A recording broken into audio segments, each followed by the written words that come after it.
welcome to the final review in our CCR review series. I have an epic panel of YouTubers talking about this album, and we're talking about Creedence Clearwater Revival, one of the greatest rock bands of all time. Such great albums such as Cosmo's Factory, Bayou Country, Willie and the Poor Boys, Green River, the debut album, pretty good album. But these are not the albums that we are talking about. We are talking about the infamous stain in their career, their final album titled Mardi Gras. And I even got a special guest on here that hadn't been on the other reviews. Bryer, Tyler, joining the ones that have been on these other reviews. First off, how's everybody doing tonight? I'm doing great. Me and Jason, we did a ranking of the Kinks albums, one of the greatest bands of all time. I'm very excited today because we get to talk about the Village Green Preservation Society. Yeah. Oh, sorry, wrong video. We're talking about this album. You wish. Yeah, you wish. Yeah. Oh, I actually have that album, Jason. That was my introduction to CCR. Yeah, I got it. I have that album on CD because that's sure as heck the only way I'm going to be listening to Someday Never Comes. I ain't listening to it on this album. Speaking of that, I actually own it on record. Yeah, that's the last song on here. Someday Never Comes. Someday Never Comes.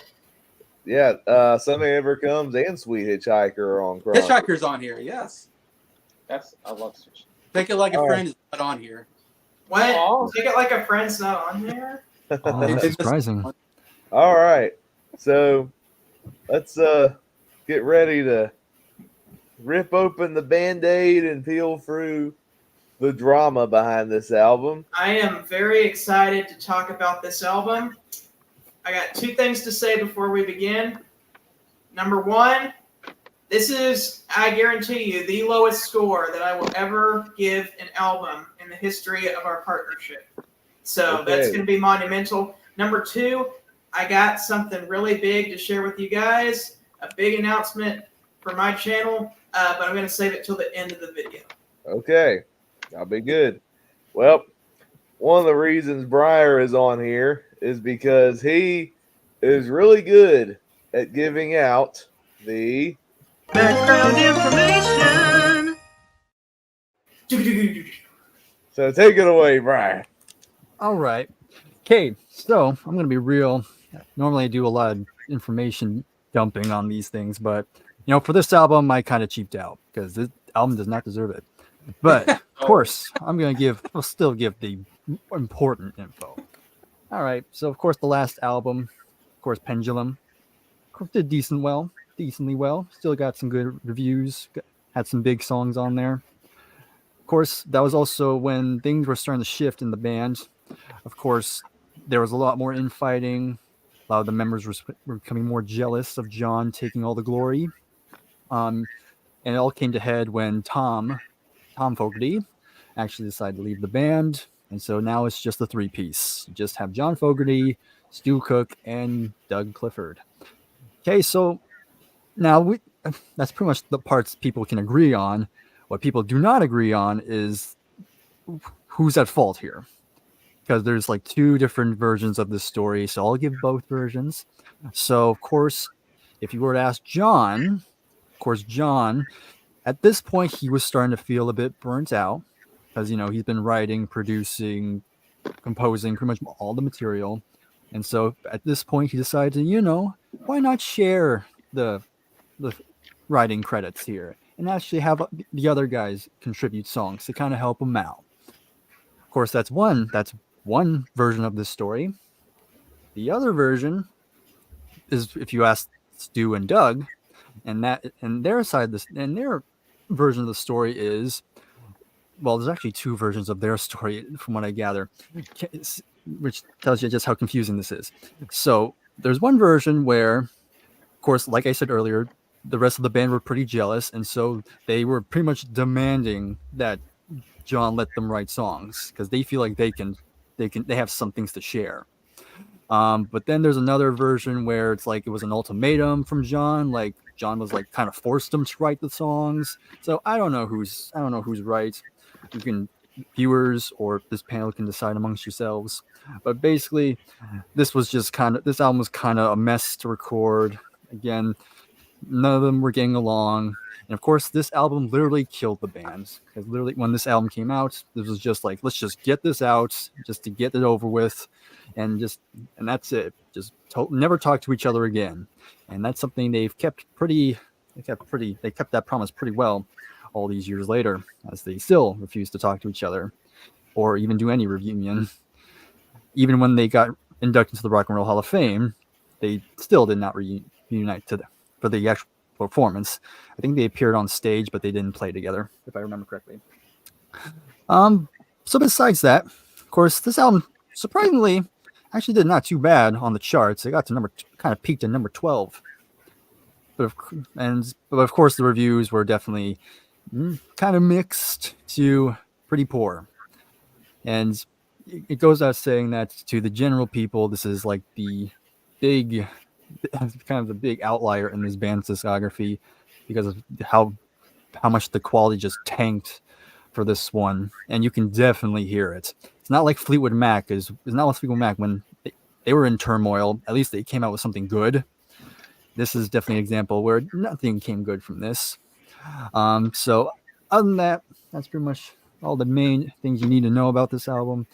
Just so it's again just a album where no one got along and the music suffered from it. So there you go. And there's rumors. There's an actually good album. It actually worked out. Yeah. All right. So, okay, there's Nick. So going around the panel, what are everybody's brief thoughts on this album? I'm not going to say anything until we review the album. Same Okay. here. All I'll say is that Creedence has had not really any bad albums up to this point. Pendulum was not quite up to par with the rest of the stuff, but it was still an album that generally I liked most of it. This album, on the other hand, is, that's all I'll say. I'll save the rest for as well. We'll unpack it. It's not very good at all. Yeah, we did a CCR ranking on Scott's channel way back. It was one of the first videos I ever did with Scott and Nick, I think. In the first one. Was it the first one? It's either Yeah, that. it's either that or Simon and Garfunkel. Yeah, and I remember because he asked me, hey, do you want to be on our CCR album ranking? And I didn't know anything about their albums except for Albums Factory. I knew that album, but I didn't know. Then you're like, they only have like 7 albums. I'm like, oh, really? That's all? I'm like, okay. That'd be, not too hard to get through. I didn't know they only had 7 albums, and I didn't know anything about their history. And I went through all the albums, got to Mardi Gras, listened to the first song, and I had to turn it off and make sure I was listening to the right album. Because I thought, I'm listening to the wrong album. This isn't CCR. And I kept thinking I got punked or something. I was like, this isn't CCR. And I kept looking at it, go, no, this says it's CCR, and this says Mardi Gras is a CCR album. I was very confused for a little while until I had to look up the history and figure out, go, oh, okay, this is what happened. Same thing happened when I listened to Calling All Stations from Genesis. I thought I was listening to the wrong album. I was like, this isn't Genesis. Like, I was confused. And yeah, so that just tells you a lot about this album. Like, I was the album. All right. I'll be very brief on this album, or at least for right now. Yeah, it's bad. It's bad. Let's go track by track. Starting off, Looking for a Reason. Well, right off bat, bring the garbage can. This song fucking sucks. Where do I begin? So the first 6 albums had their first 5 albums had some of the greatest album openers ever. Put a Spell on You Born on the fucking Bayou, Green River, Down on the Corner, Ramble Tamble, even Pageant Baby, I'd say, is a lot better than this. This song fucking sucks. It is garbage. His vocals are awful. I'm looking for you. No, Fogarty, don't do country ever again. Don't go near country ever again.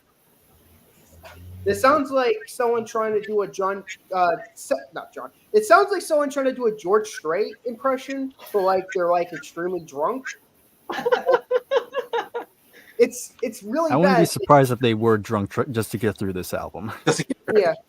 They're like, hey, Fogarty, I know this guy hasn't made an album yet, but try to sound like George Strait. And he's like, okay, I'm looking for a reason not to go. I'm all around up. The funny thing is, this album came out like 10 years before George Strait even came on the scene. Yeah, that's funny. This song is so bad. It's like musically, it's so boring. It's like, how can this be compared to the other album openers? Like, give me Born on the Bayou any day of the week. This, my friend, is one of the worst album openers ever. It's trash. Okay, so I really tried looking for a reason to like this song. I couldn't find any. Couldn't find it. I couldn't find it. And, I was gonna, I stopped looking for that reason. Anyway, so of course Nick kind of summed it up. Of course, I was gonna do the whole listing out all the opening songs and then finally conclude with what they all have in common. They're good. That was the joke. But yes, comparing all of those songs to this, it's just like night and day. You can tell no one gave a crap. Right up, like the first notes, you can tell no one's caring. Like that guitar riff, I guess you can say, like it just sounds, it's so weak sounding, and how it sounds like it almost sounds like it's falling apart on itself. Oh wait, Even the guitar melody is giving up. And yeah, John Fogerty's voice, even like you can hear the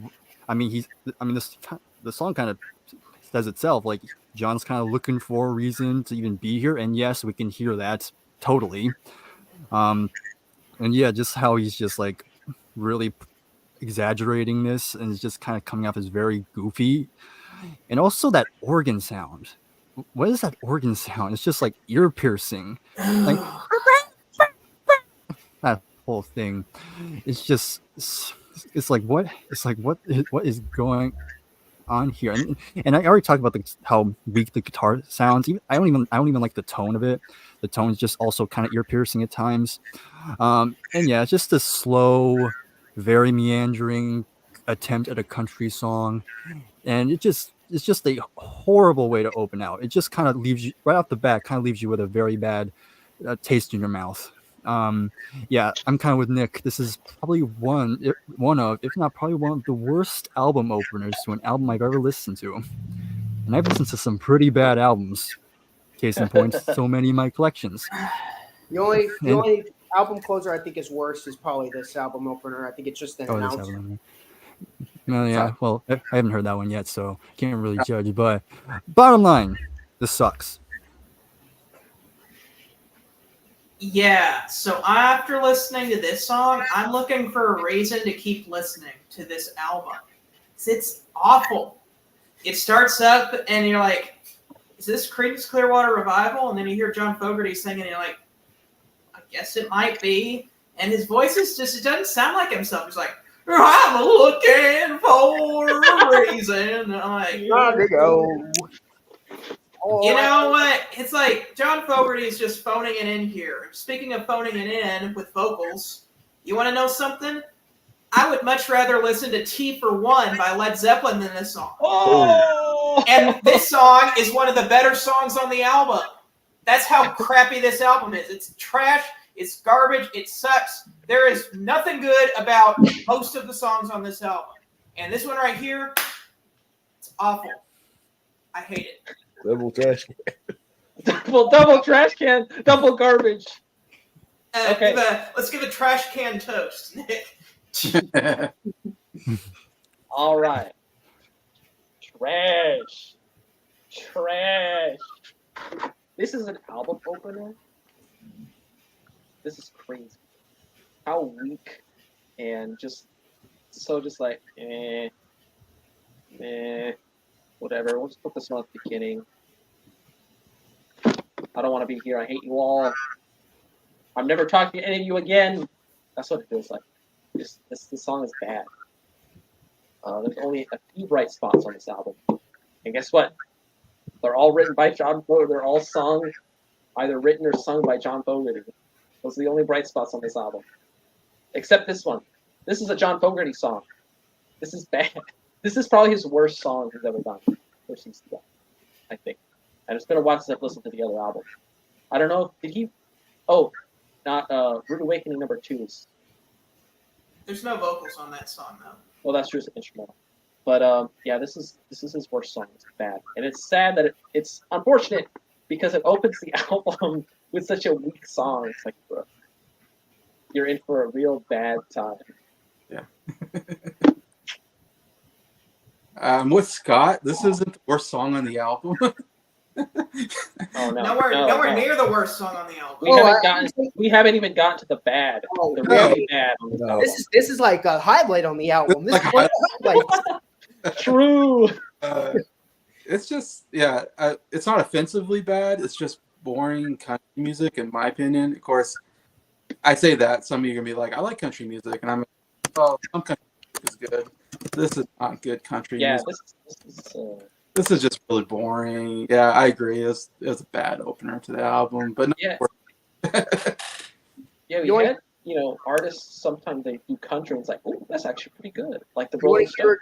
You want to hear a rock artist that did the best country album ever? Listen to Bukuza Blues by Ringo Starr. But they're doing country. I'd rather listen to Def Leppard attempt country than listen to CCR attempt country.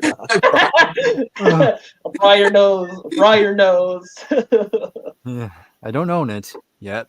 There's actually a crappy Guns N' Roses song that they attempted country, and I think that's better than this. Oh, wow. Okay. So looking for a reason. This is definitely their weakest album opener compared to the other songs on the album. Though, to be honest, I don't actually hate this song. It's not great. It's not a good album opener. No. But compare this to songs that we're getting to. This is in my top 4. I will say all the songs sung by John Fogerty are in my top 4. Yeah, by default. By default, yeah. I think on the surface, it's like, okay, you're doing a country style song. I thought that was different for CCR. And John Fogerty, when in his solo career, he did do some country stuff in his solo career, and the stuff he did in his solo career was much better. I guess this was kind of like the prototype of that. But I was listening to the song and I'm like, I don't hate it. It's a step down from previous material, but I'm like, I was expecting the first song to be dog crap. There's dog crap on the rest of this album, but this is not one of them. This one, to me, it was okay enough to go on the playlist. This is the stomach pains that the dog has before it takes a crap. Yeah. This one's all right. I didn't hate this one. The next song, on the other hand, this is where the album goes off the rails. Time for the nosedive, baby. Let's go. Let's take it like a friend. Let's take it like a friend. No. Bring it out. I am not about to take it like a friend. Bring it out. Oh. I am not gonna take it. like a friend. Dude, you're gonna break your desk. Making this song like a friend. You got the double can. Double cans. Cheers. Where do I begin? First off, this song sucks. Second off, this song fucking sucks. Third off, this song fucking sucks dog shit. That bad. So Bravo! Yes! the riff. Maybe you'll be over if someone else a chance. I don't know. What am I listening to? Literally, what am I listening to? What is this shit? The vocals are dog shit. The musicianship is dog shit. The lyrics are petty as shit. The lyrics, don't get me started with the lyrics. The lyrics are embarrassing. The lyrics are like, Stu, don't ever let that guy cook again. Never let him cook again. Oh, my. And that scream at the end, that scream, like it's so bad. Like you're not Daltrey. You're not fucking Daltrey. You're not gonna scream like you did, like he did on Won't Get Fooled Again. You're pathetic. You're a pathetic little man. This is garbage. This is easily one of the worst songs I've ever heard. And what makes this song even worse for me, I heard this on a fucking Jersey Mike's. I was making my sandwich. I hear this guitar. I'm like, no. Of all the creative songs to play at Jersey Mike's. No. I remember. Why? Bro, I'm just trying to enjoy my cheesesteak. Why do I gotta You got your sandwich and you immediately lost your appetite. I got the sandwich. I'm like, I don't even know if I want to eat this anymore. Oh, my. Ran out of the store as soon as I got my sandwich. I'm like, why is this on a radio station? Why is this on a radio station? This is of all the deep cuts that they play, of all the deep cuts, this is the song that they choose? This is the song that they choose? What the fuck were they thinking? This is easily, by far, one of the worst songs I've ever heard, and it's not even the worst song on this album. Okay. What the hell? That's about a song. Why are you yell so loud? Go ahead, Bryer. Go. Somebody's ranting in the background. Anyway, so introducing probably the worst voices in rock ever. Yep, we have Stu Cook for the first time on lead vocals. And man, is this an introduction. Okay, so let's get out of the way. Stu Cook can't sing for shit, basically. No. He's trying so hard to sing like John, and he fails miserably. Yeah.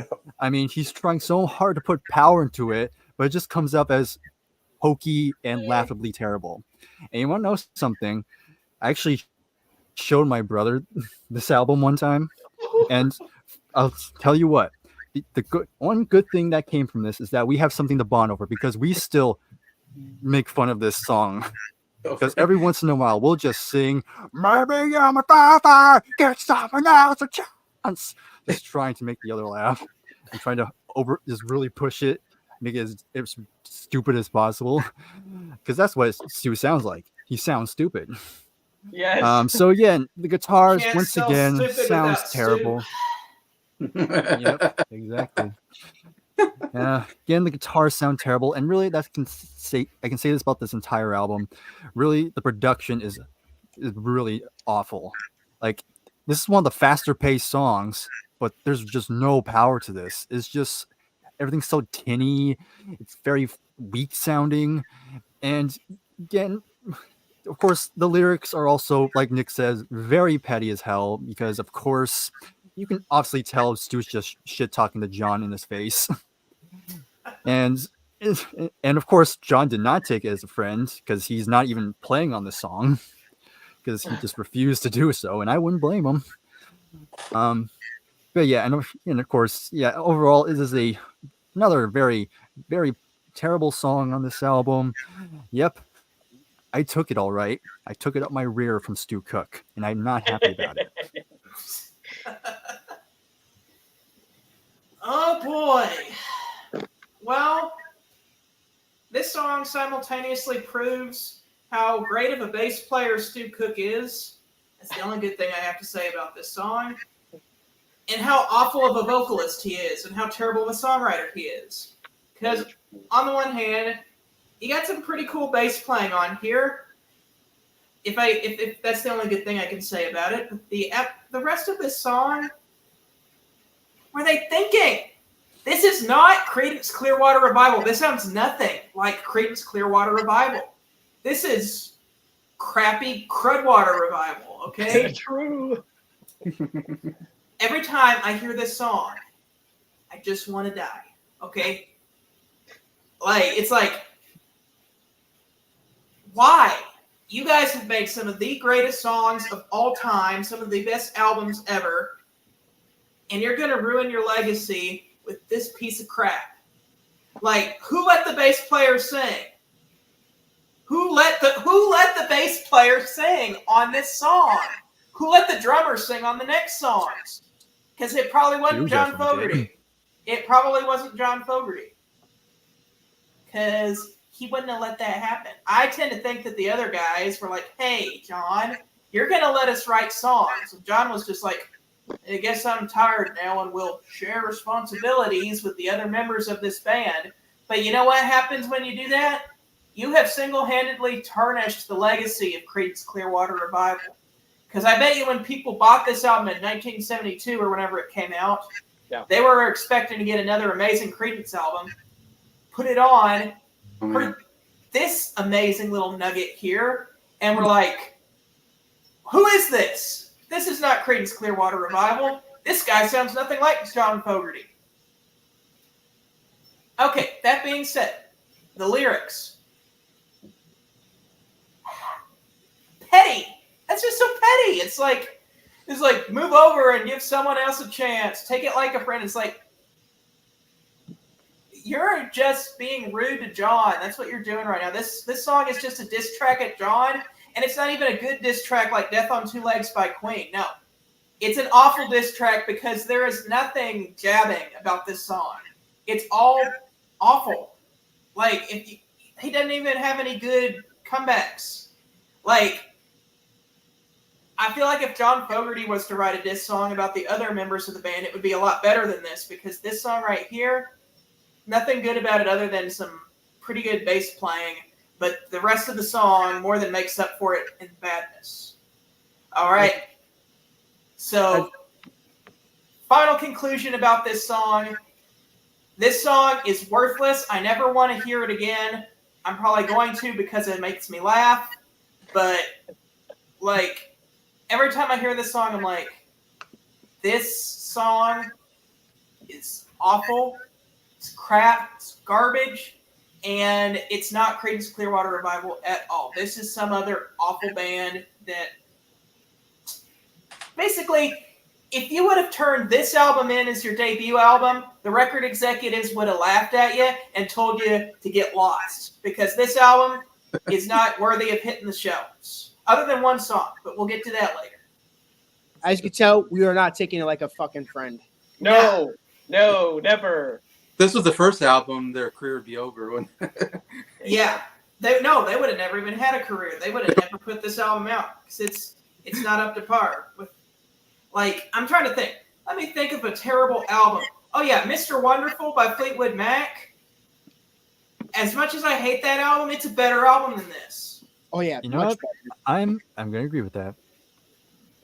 This album right here, awful. Now, I can think of a few worse albums, but not very many. Beach Boys, was it Stars and Stripes? Summer of Possibly. Paradise. Yeah, Summer of Paradise, that one. But I can't wait. it's pretty bad too. I can't wait till we do that review. You want to know what's even funnier is this isn't even the worst song on the album. We're sitting here just like tearing into this song. This song is not even the worst song on the album. There is a worse song than this on the album. And I couldn't believe it. I heard this song and it's like they can't get any worse than this. And there's another song that's like, oh yes it can. So just you wait, because I'm gonna pick up right where I left off. I ranted like Bryer did with Not That Funny, and this is not even my worst song. Not That Funny is like a masterpiece compared to this. I was gonna say, what's Bryer's thoughts on this compared to That's Not Funny? That's a good question. I'll come back to you on that. I need to think that over.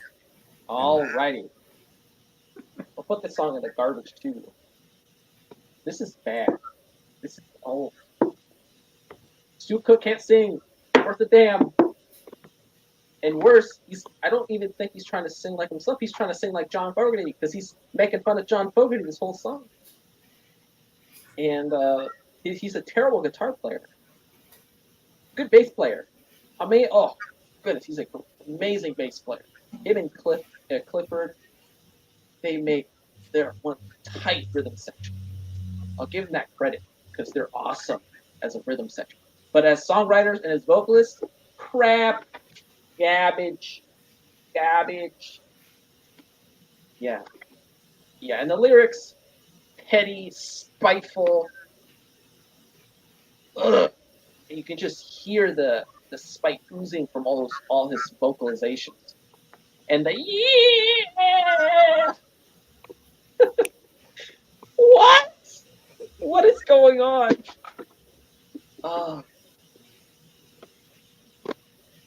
And this whole shtick is, John Fogerty, you're not letting anyone else do anything. Let us have a chance. You take it, and you're gonna take it like a friend. We're friends. We're in this band. No wonder John Fogerty didn't want to talk to him ever again. Crazy. Garbage. Okay, I'm done. Maybe think of just now. Me, Nick, and Bryer went through Buffalo Springfield's discography, their 3 albums, and there was a song on the 3rd album that we all agreed was the worst Buffalo Springfield song. And it kind of reminded me of that one because it was like they let this other guy sing and he sounded terrible. It's kind of a countryish song and the lyrics were terrible. Carefree Country Day. We all like that song. And that song was like God Only Knows compared to this song. Like, yes, I actually agree with you. Yep, I'm gonna agree with that one. Compared to this one, that's how bad this song is. Like, I'd put this way below the worst Buffalo Springfield song that we heard. Yeah, I think this is an absolute embarrassment to anybody who put their name on this album. But I agree. It was vocals that took the cake on this thing. Right away, I was like, this is so awful. I was shocked, really shocked when I heard this. But yeah, that's all I have to say. I came to my conclusion. Yeah, I prefer this song over Not That Funny. Just want to put it out there. Whoa. At least I can laugh at Stu's vocals. This is a bad song. It's It is hard. I will say I have actually heard Not That Funny. Not That Funny is annoying as crap. I hate that song. Yeah. Take It Like a Friend is bad. It's a terrible song, yes. I agree with everything. Stu Cook, horrible singer. Like him, it's so gargly. He sounds like John Fogerty if he had a bad cold and he was struggling to poop. That's what it is.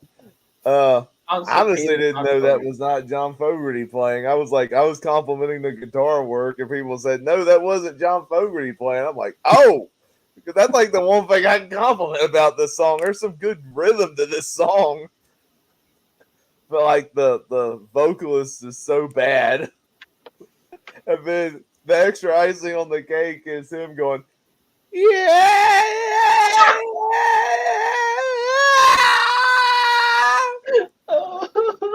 That sounds like me trying to do Steven Tyler's screaming at the end of Dream On. I'm not Steven Tyler, so when I try it, I suck.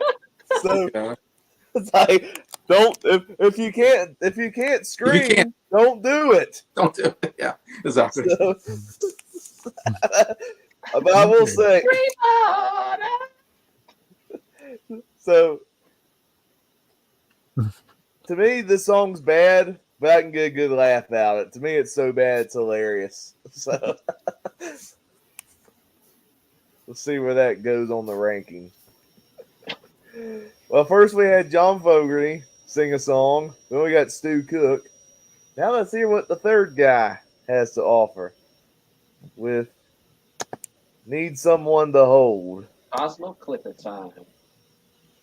Yeah, Cosmo, they kind of made an album named after him. You think, wow, yeah, he kind of looks like a cool guy too. He has that cool beard and all. When I first saw him, I'm like, what? He looks like a guy who could sing. No, I was incorrect. This song is fucking trash. His singing. Ugh. And I thought Fogerty was bad at doing country.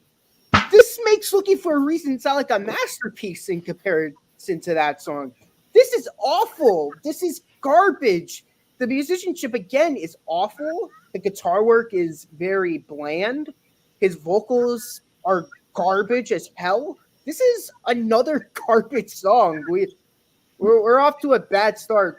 They're 3 for 3 for being awful so far. So if this is a try to make a bad album contest, they wouldn't let them in because no professionals allowed. They'd be the professionals of awful music.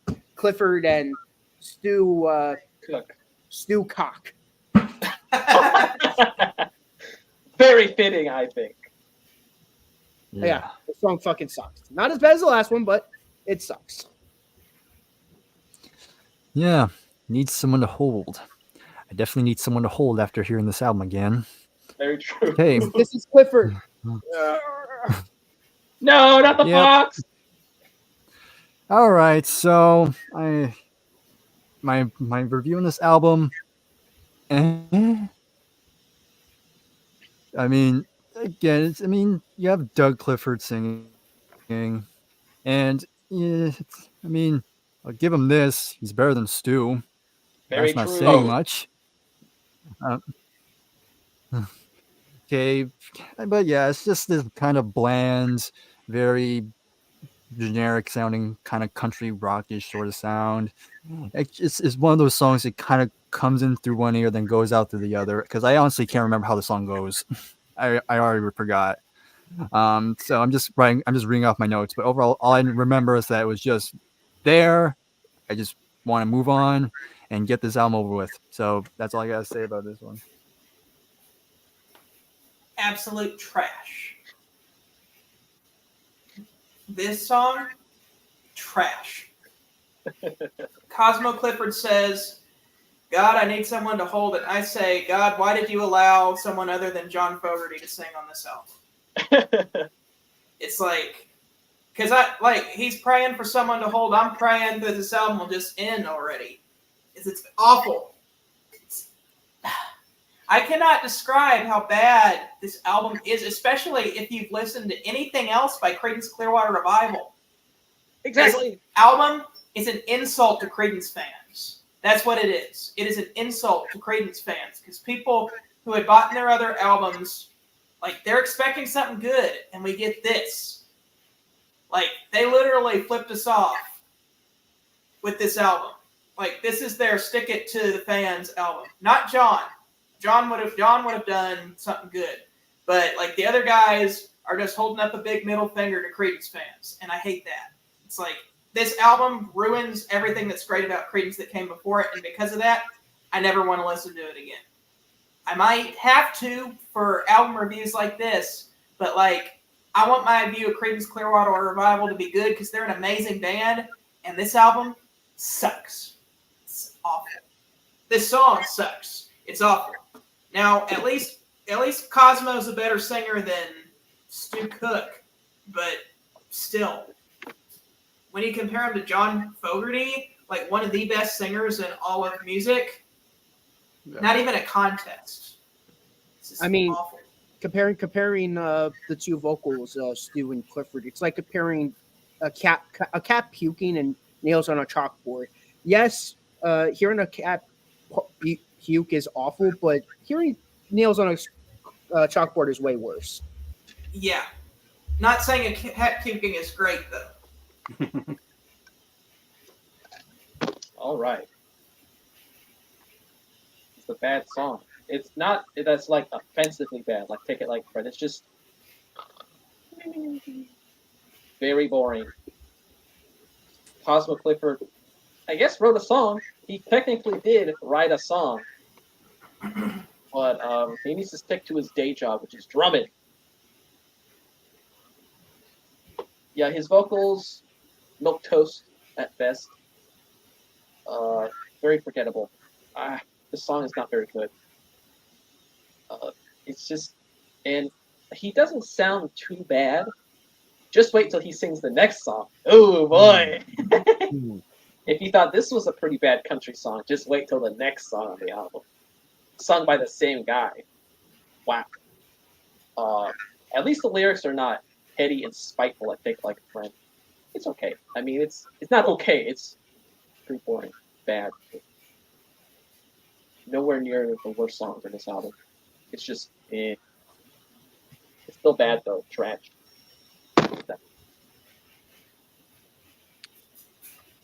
I'm gonna be the kind of different person here. I thought this was actually a pretty good song on the album. I'm kind of surprised by all the garbage talk. I thought this was actually sung pretty well. I thought the melody was pretty good. I like when they sang together. There's a little bit of harmonies there. This is by far one of the best songs on the album. One of the few that I thought, wow, this actually isn't too bad. They actually did some good stuff here. Yeah, I kind of came away going, wow. I was surprised. I kind of liked the song. Okay.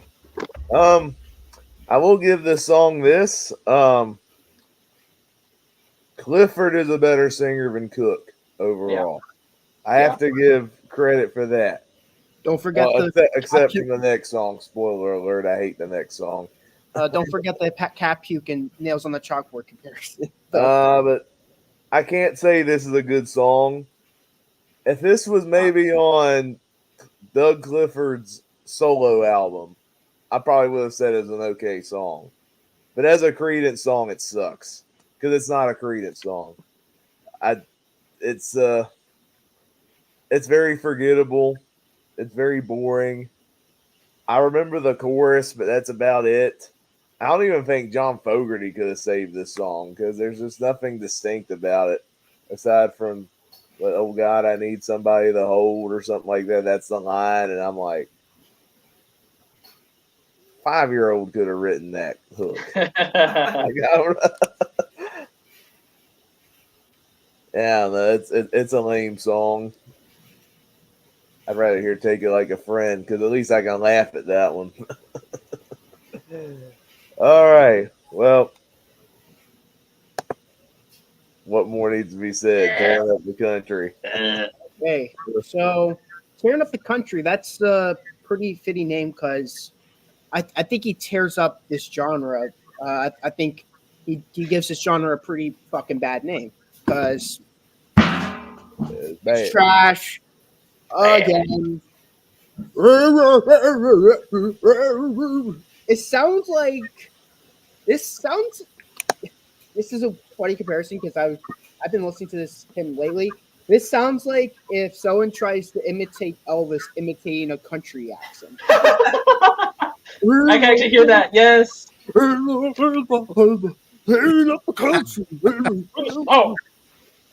This song is so bad. This is one of the worst songs on the album.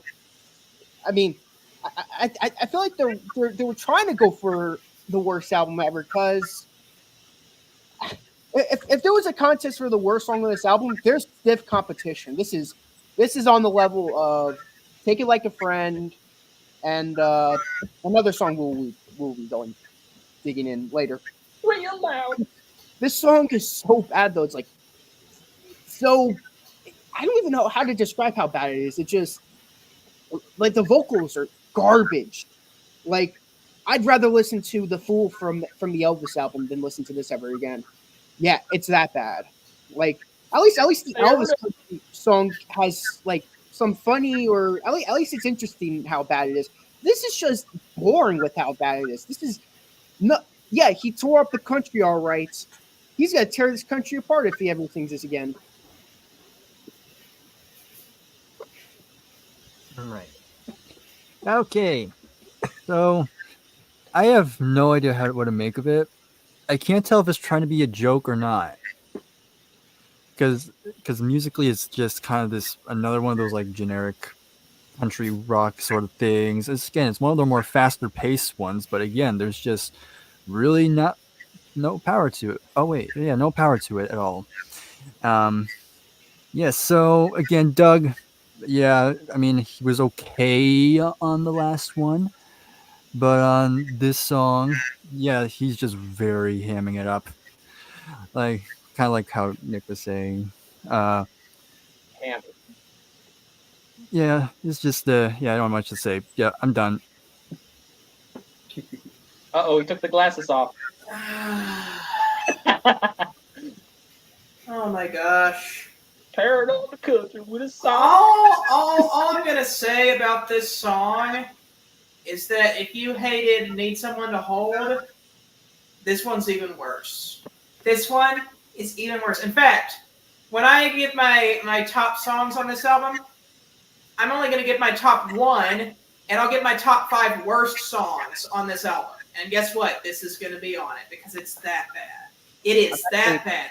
This is a slap in the face. No, it's not just a slap in the face. This is a backhanded slap in the face to Creedence fans. I'm gonna do what Scott did. I'm gonna do a bottom 5 as well. Should we do a bottom 5? Yeah, let's actually. I can do a top 5 and a bottom 5. I only have a top 1 for this album. I have and a bottom 5. I'll do my 3. I got 3 I like. So yeah, tearing up the country, tearing in the country with the South. Ugh. Bryer said it best. This man's hamming it up with a country accent, trying to do this song. Oh,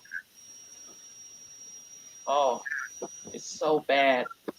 Trash. It's terrible.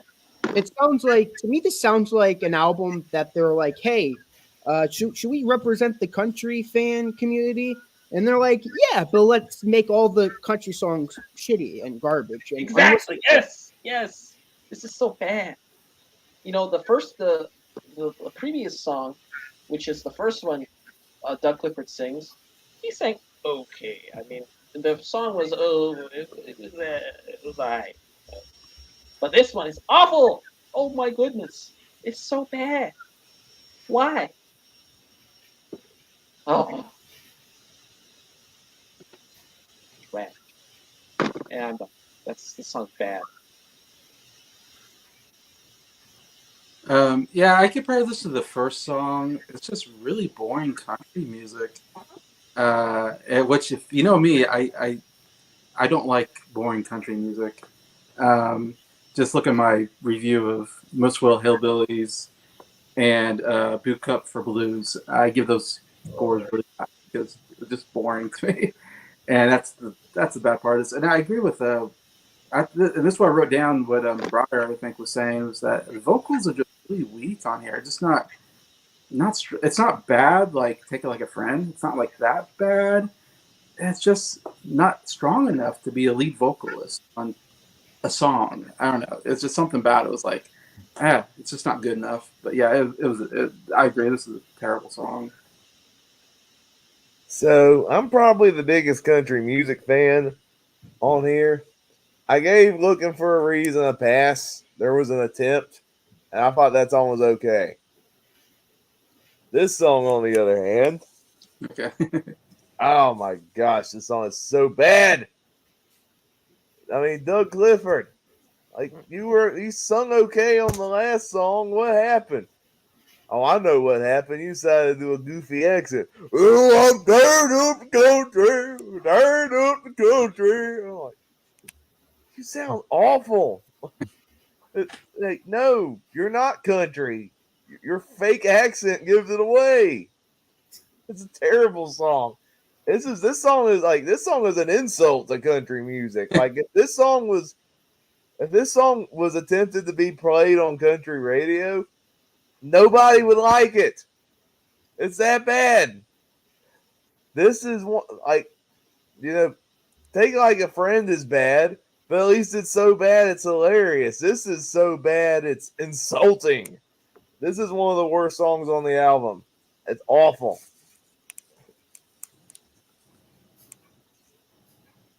Okay. The next song, though, finishing up side one, I think we're all going to have some good things to say about this one. This is the first. Actually, this was the final single released by CCR before they broke up. That is Someday Never Comes. Well, pretend this is John Fogerty. Thank you. Thank you. This song is proof that there is a light at the end of the very dark, cold tunnel. And you know what? I despise the Beatles for Sale album, but this album manages to be a lot worse than that album.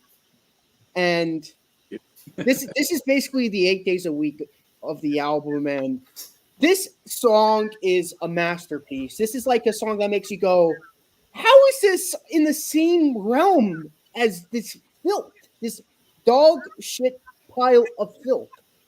It's like if you told me to rummage through a big mound of cow shit, and I managed to find a big diamond in the middle of that big pile of cow shit. This is an awesome song. Fogerty kind of does a country accent, but he does a great job on this song. He's not phoning it in. He's putting passion in it. The meaning behind the song is basically about his divorce he was going through at the time, which this is an awesome song. It's like, where's the effort with the other songs on the album? This song, you know what's crazy is that this song is so much better than the other songs. It actually decreases the score even more with how much better the song is compared to the other songs. That's how fucking good this song is compared to the others. And that is that it's an insult to compare it to the other songs. That's how much better this song is to the others. At least with Beatles for Sale, like Babies in Black, I think is a mediocre song, rock and roll. There's mediocre songs, but compared to this album, it's like dog shit after dog shit. And we got the one great song on the album that proves that they can actually be a great band like they used to be. I have nothing more else to add. This is a perfect side one closer. This should have been the album closer. And fuck you, CCR, for making me have to go through the first 4 songs to get to this. All right. Okay. So, you guys know Gordon Ramsay, right? Yeah. You know Yes. that meme? You know that specific meme when he eats a red velvet cake and he says, "Finally, some good fucking food." Yes. Well, right Finally. now, finally, some good fucking music. Finally.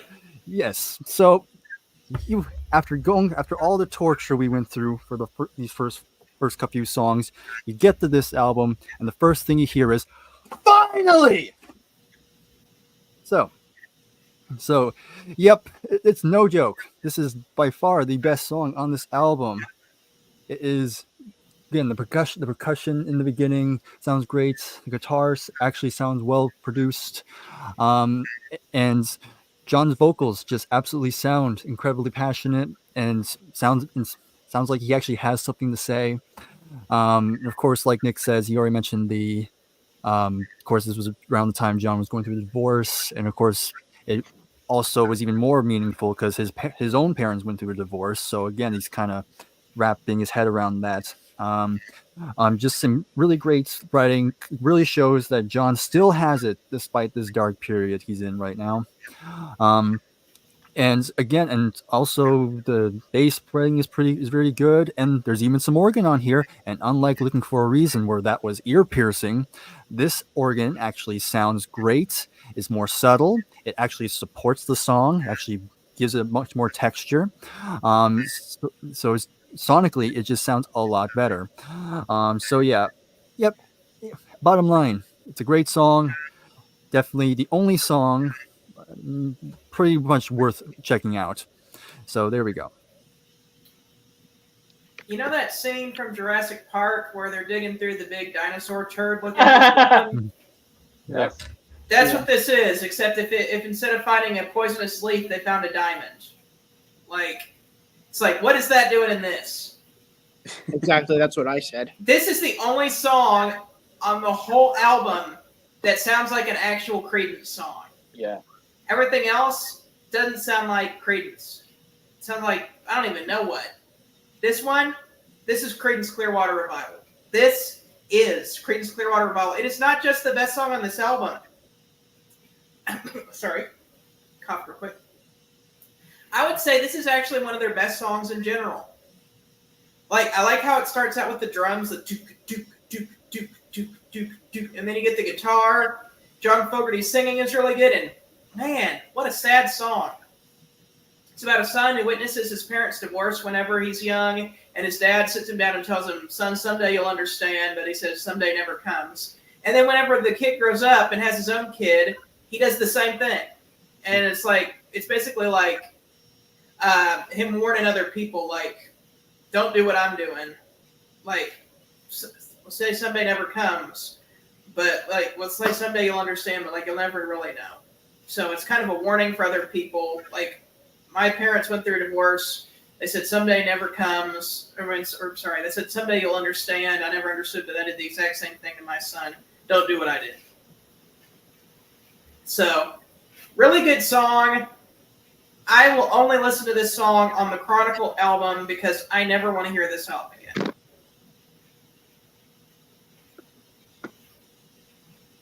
I'm just kidding, guys. This song's awesome. Don't play with my emotions like that, Tyler. Boy. Oh, John Fogerty blesses us with CCR. And hey, guess what? Stu Cook and Cosmo Cliff are doing what they're supposed to be doing, playing awesome rhythm And They being knew their quiet. place. and shutting their mouths. You know, there's a lot of people who criticize Phil Collins for starting to sing for Genesis. Hey, she should just stay behind the drum kick and kept his mouth shut. Not true. In this case, it is true. Both of those guys should have kept their mouths shut and just played what John Fogerty wrote for them to do. Because they suck at songwriting and they suck at singing. But oh my goodness, they're amazing at their respective instruments. They make a tight rhythm section. Yeah, where's all that anger for Phil Collins at with these two? Like, how about these snobs and these pricks that are angry at Phil Collins? How about Exactly. they take their anger towards these pricks? Exactly. Anyway, Someday Never Comes. Again, very sad song. I looked at the lyrics, like, this lyrics actually sound pretty good. So I'm reading the lyrics, I'm like, wow, that's actually really deep. And yeah, as I'm urging people to break the cycle, don't keep on the cycle Yeah. of this, and someday you'll understand. It's like, but I don't understand. I don't understand how this song is on this album. And someday I might understand, but I don't think someday will ever come because most of the songs are absolutely awesome. This song is awesome. This could have been the album close. They could have switched to side one and kept the album close. They should have made two good side the closer or side one and kept the album close. And say to people like, maybe someday you'll understand how to do Clearwater Revival.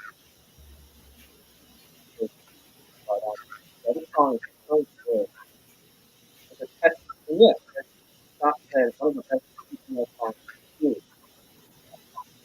Anyway.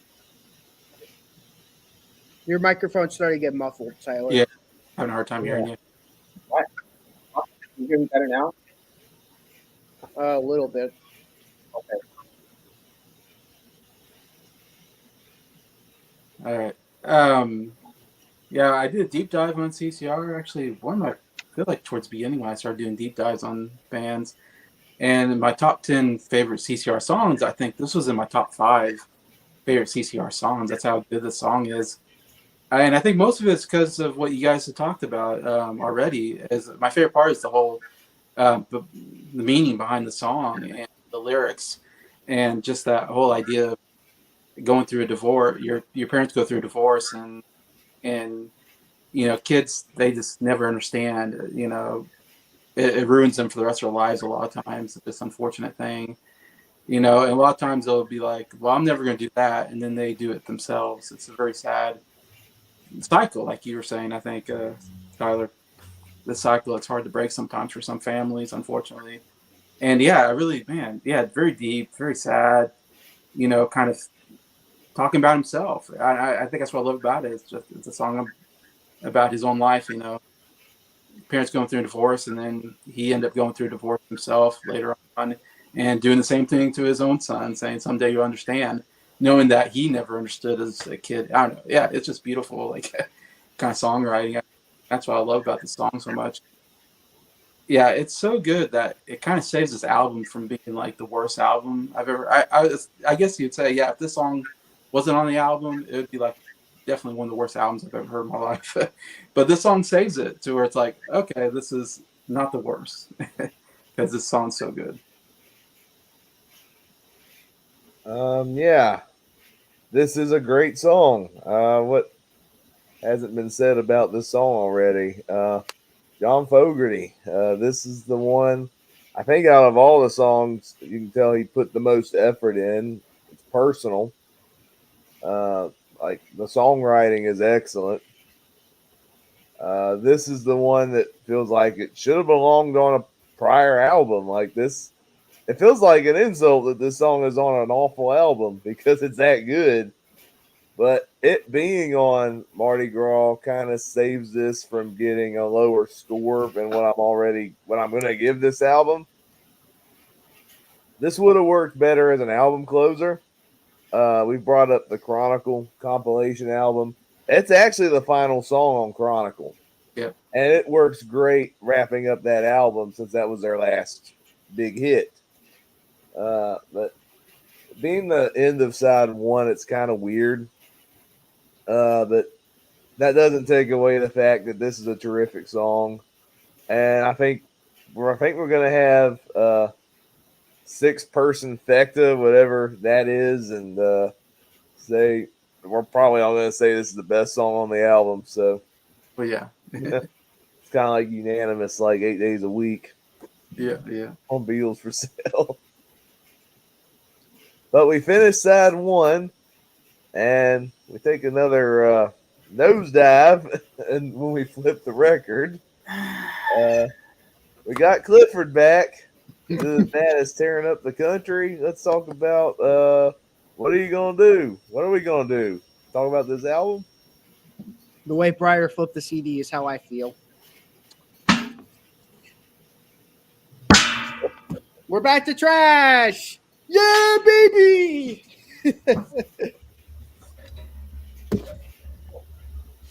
That's how I feel right now. Just want to lay down and die.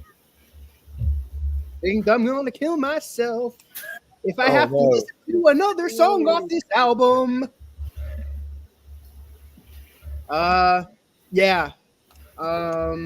This song fucking sucks. This song really fucking sucks. It's another shitty country song from Mr. Clifford, the dickhead. I'm gonna call him Cockface for the rest of you. Yeah, Cockface needs to shut the fuck up. The big red dog now. It's actually Clifford. Yeah, Yes, this is Clifford. yeah, Clifford needs to shut the fuck up. Cosmo. Yeah, Yeah, Cosmo Cosmo, from yeah. Fairly Odd Parents needs to shut the fuck up. Yeah, this is awful.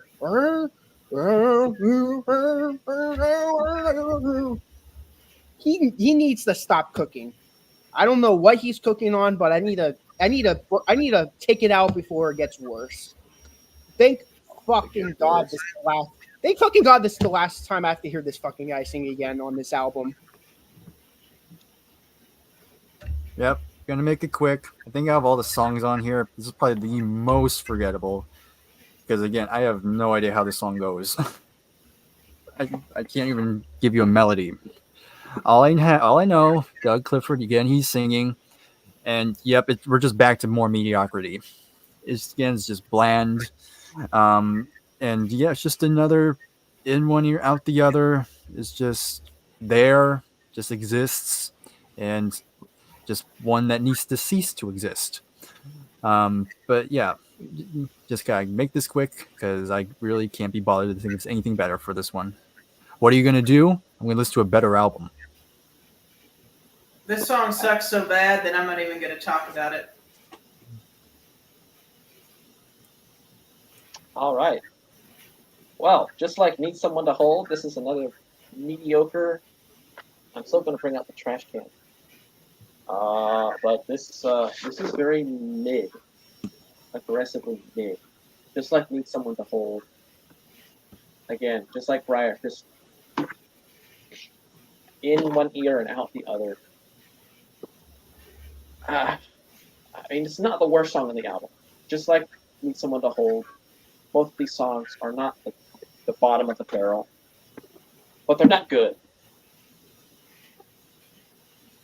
Very forgettable, country song because 3 country songs, 2 are very mid, and 1 is terrible. Not a great track record. Yeah, pretty bad. And to open side 2 is like, bro, come on. Not that there's anything else good. Well, there is a couple of good songs, but just to open, we just finished side 1, or we don't have the record, so it just goes to this extreme. We have, Someday Never Comes. Oh, so good. And then there's like, oh, here, back to terrible songs by people who shouldn't write songs or sing. Yeah, this is trash.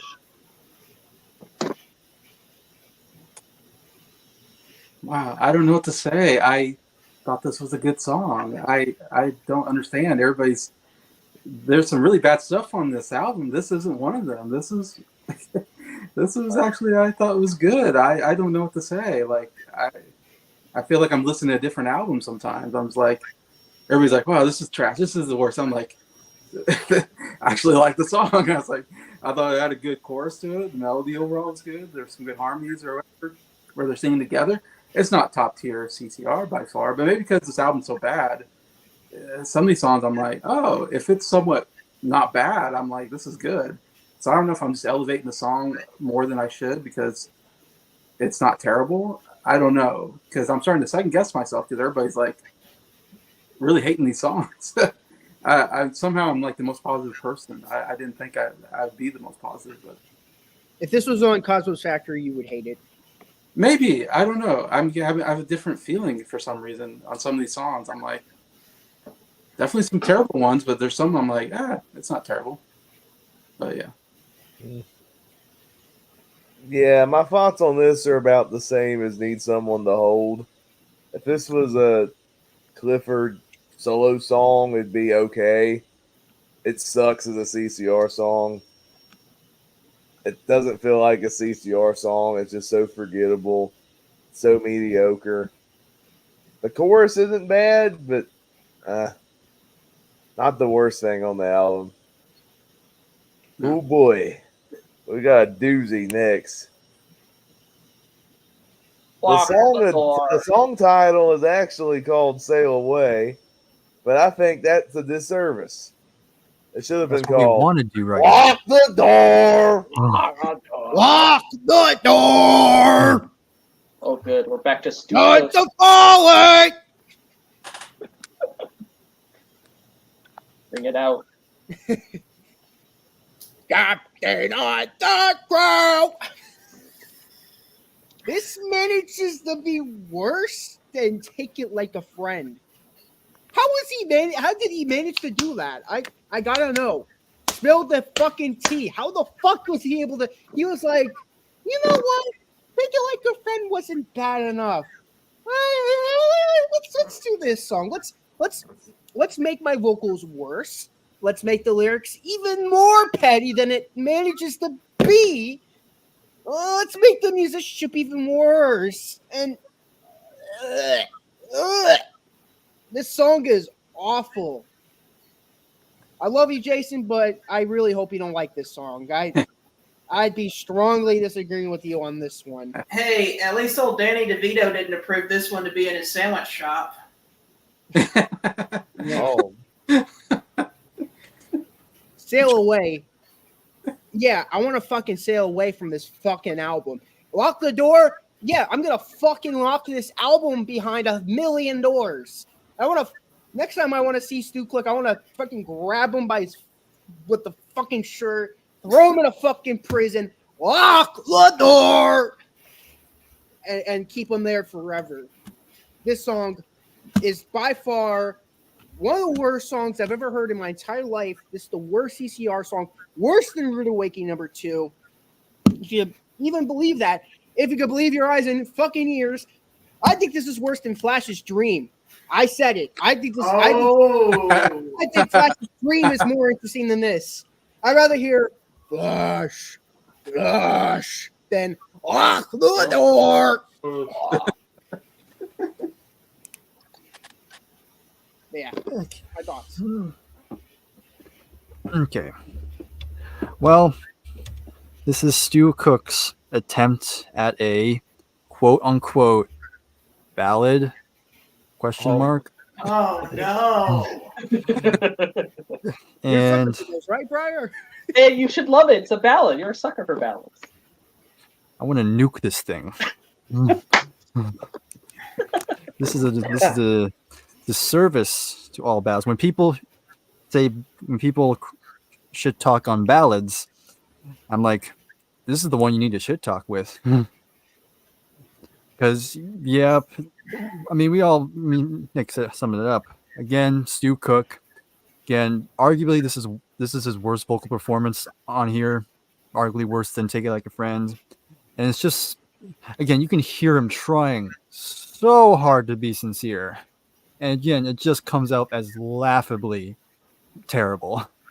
Again, when he's trying to put emotion in it, it just comes off as, it just comes off as goofy. Again, the lyrics, once again, being petty as heck. Again, another song just really crapping on John. You know, he is the captain of the sea. Lock him up. And yeah. And again, musically, it kind of meanders. And yeah, it's just another song by Stu. It's just absolutely terrible. And yeah, just let's sail away from this. You know, Styx has a song called "Come Sail Away," and that's way a million times better than this song. 5 million times, but 10 million times better. You know, I don't. heck, even 100 million better. 100 million. I'm not even that big on that song, and I agree. Okay, gents, we've done it. We have found the hats off to Roy Harper of the Creedence Clearwater Revival discography.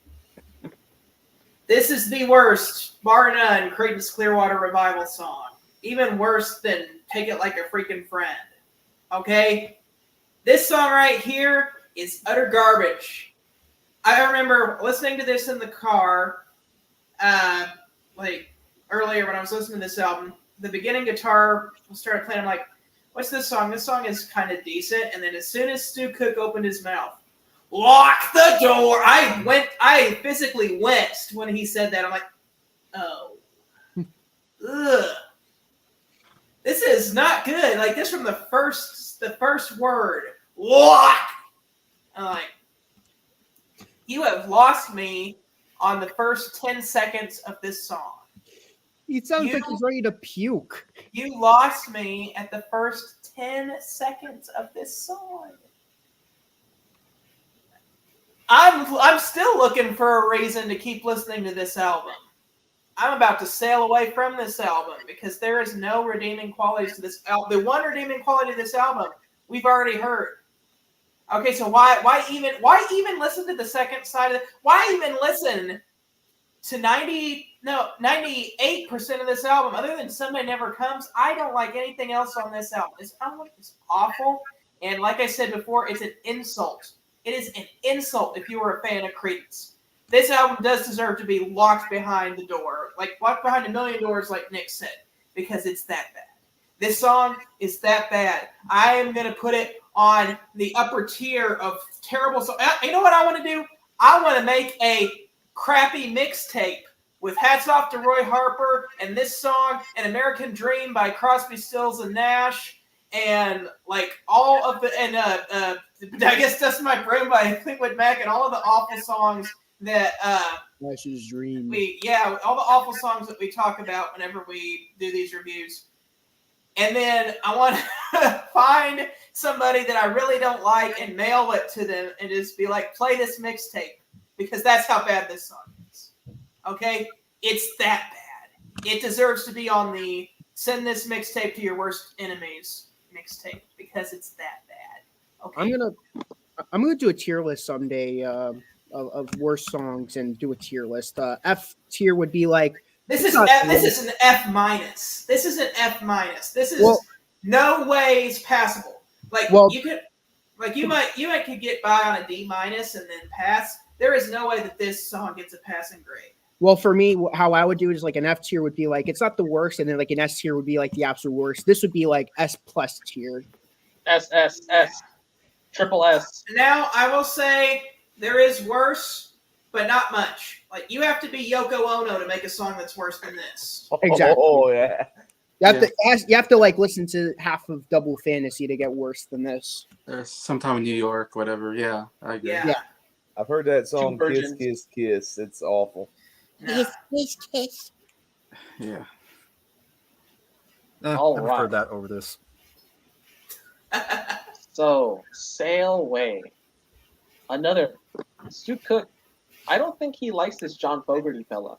It's hard to sense that with Take It Like a Friend in this song. I don't think he likes him very much. It was not painfully obvious in his awful Why would you say that? songwriting. I don't know. I do it. So bad. Garbage.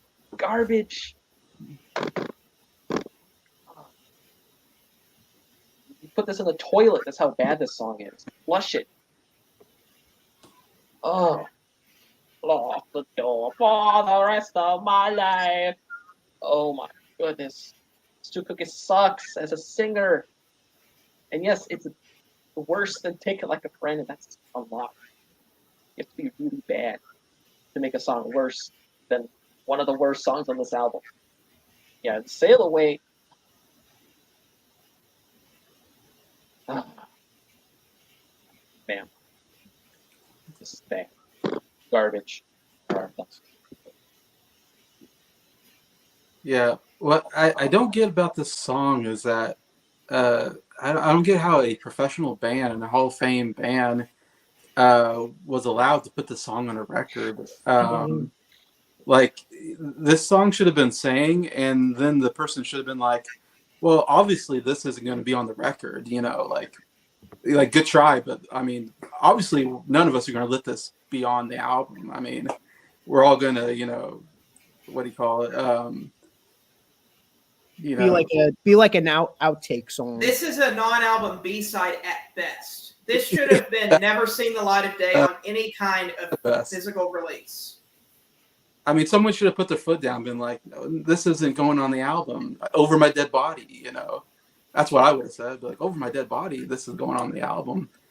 And somehow it got on the album. And it just, it's one of those songs where I'm like confused how that happened. how they let that happen. But then again, I'm just now thinking on my mind, like, Beatles had Revolution 9. Police had that Mother song. Oh, boy. Led Zeppelin had Roy Harp or whatever. I suppose every really good band has that one bad song, but I don't know. I'm still just baffled by this one. Simon and Garfunkel had voices of old people. Yeah. That contributes to the album, though. This contributes nothing to this album. Yeah. I repeat, this contributes nothing to this album. Yeah. It should never have been a song. I don't know.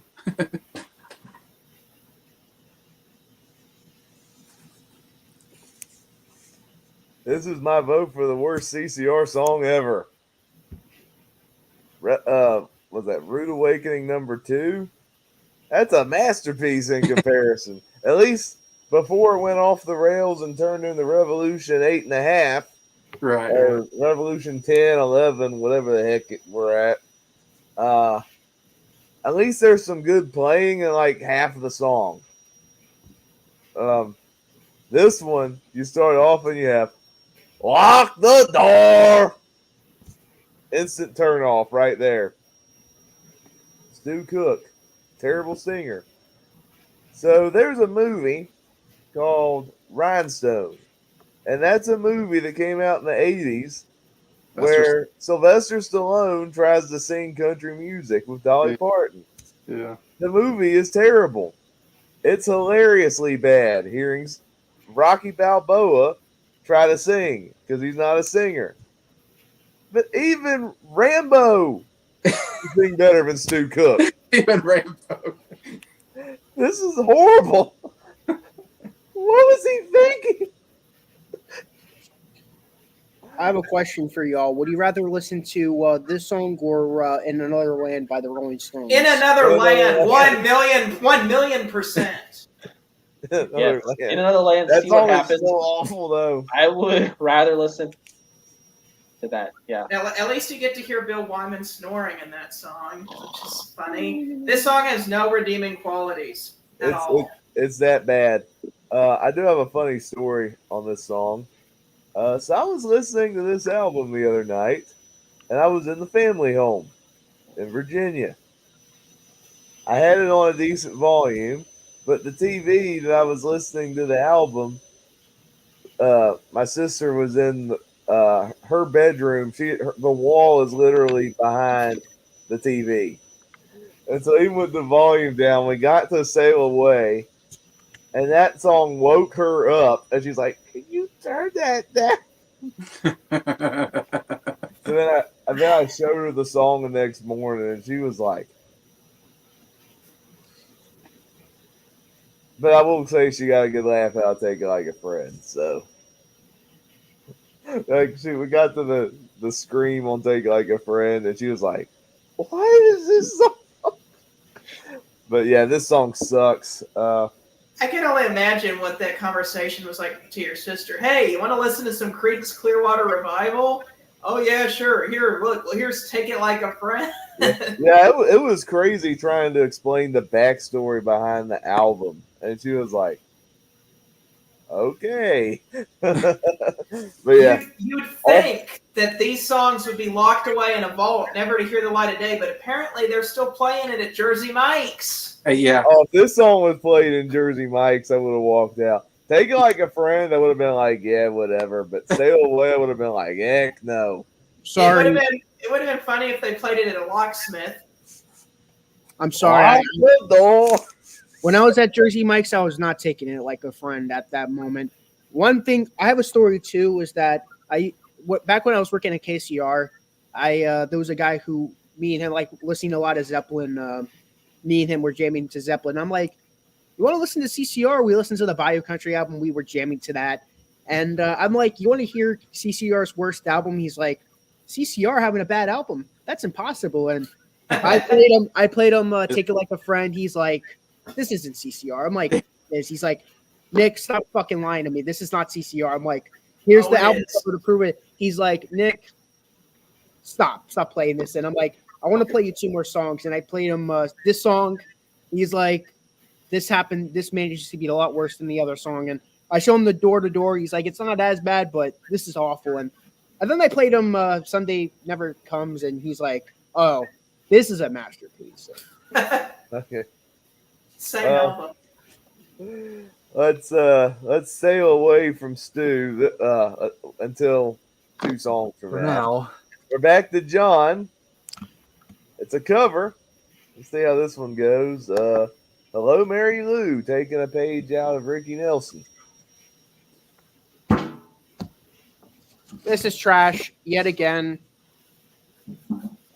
I'm not really furious about this song like I am the other songs, but this song is nothing. This song is just it's Hello Mary Lou, but they add nothing to it. Let's look past at the other CCR covers. Susie fucking Q. Good golly, Miss fucking Molly. You know, Midnight fucking Special. Yes. Those are like fucking classics, and they're not even songs they wrote. And then we get to this fucking pile of dog shit. It's just, I'll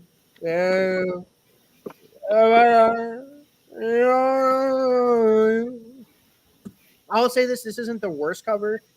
I still think The Nighttime is the Right Time is the worst cover, which comparing it to a handful of songs on this album, I think that song's a masterpiece in comparison to it. But yeah, this is awful. I heard through the Okay. grapevine it's a good cover as well. Exactly. Yeah. Oh, Another yeah. one. Yeah. Ooby dooby. All right. Okay, so kind of in the middle, kind of split on it. On one hand, it's definitely one of the more listenable songs here. It's definitely not as offensive as other songs. But on the other side, yeah, kind of like what Nick's saying, it's probably in terms of all the covers they've done, it's definitely one of the lower echelon of those. Because yeah, like Nick said, they just play completely straight. They don't really do anything crazy with it. It's just it's just CCR singing "Hello Mary Lou." That's it. Okay, moving on now. But yeah, it's musically it's fine. It's kind of, and John, he sounds okay. Again, I mean, John still, even though it's not as strong as vocal performances on this album, still every once in a while he still sounds good. He can still carry a tune. But yeah, and the guitar was decent. So yeah, I don't think it's not definitely not the worst out song here. I'd say it's probably definitely in more higher area compared to everything else. But yeah, it's just kind of it's fine. What a do nothing cover. Like, if this came out today, you could have just AI John Fogerty's voice on Ricky Nelson and no one would tell the difference. That's what this song is. If somebody today AI John Fogerty's voice on Ricky Nelson, it would probably sound the exact same as this. Because they are doing nothing different to credensify this song at all. It is not a good cover of this song. Like, listen to the original. This cover does not deserve to exist. It does not merit its existence. It contributes nothing to the album. Let's skip to the next song already. Actually, let's just end the album already because I've had enough. Yeah. When I first listened to the album, I was like, okay, this is actually pretty good. I actually like this song. And then I'm like listening to this song again and again. It's like, this is actually kind of boring. I'm putting in the same vein as What Are You Gonna Do and Need Someone to Hold. Where it's just like, okay, this is fine. It's mediocre. Still bring out the trash can, but it's still very mediocre. And yeah, we're talking about Creedence covers. Some of the highlights of those albums are some of the covers they do. Cotton Fields. Yeah, Cotton Fields. You have Ooby Dooby. You got Midnight Special. 99 and a half. Yeah, Before You Accuse Me. My Baby Left Me. I Put a Spell on You. Susie Q. Oh my goodness. I heard it through the grapevine. Oh, Hello Mary Lou. Oh, that's fair. Okay, never mind. We're gonna take it out. But yeah, this is the worst cover because it's just boring. It reminds me of a lot of the songs from England's Newest Hitmakers. They're just boring. They're doing just straight through covers. I think I can compare that to some of those cover songs from the Rolling Stones debut album. But man, I say I'm a King Bee is more interesting than this. It is. King Bee. At least it's funny. This song is just hello, hello,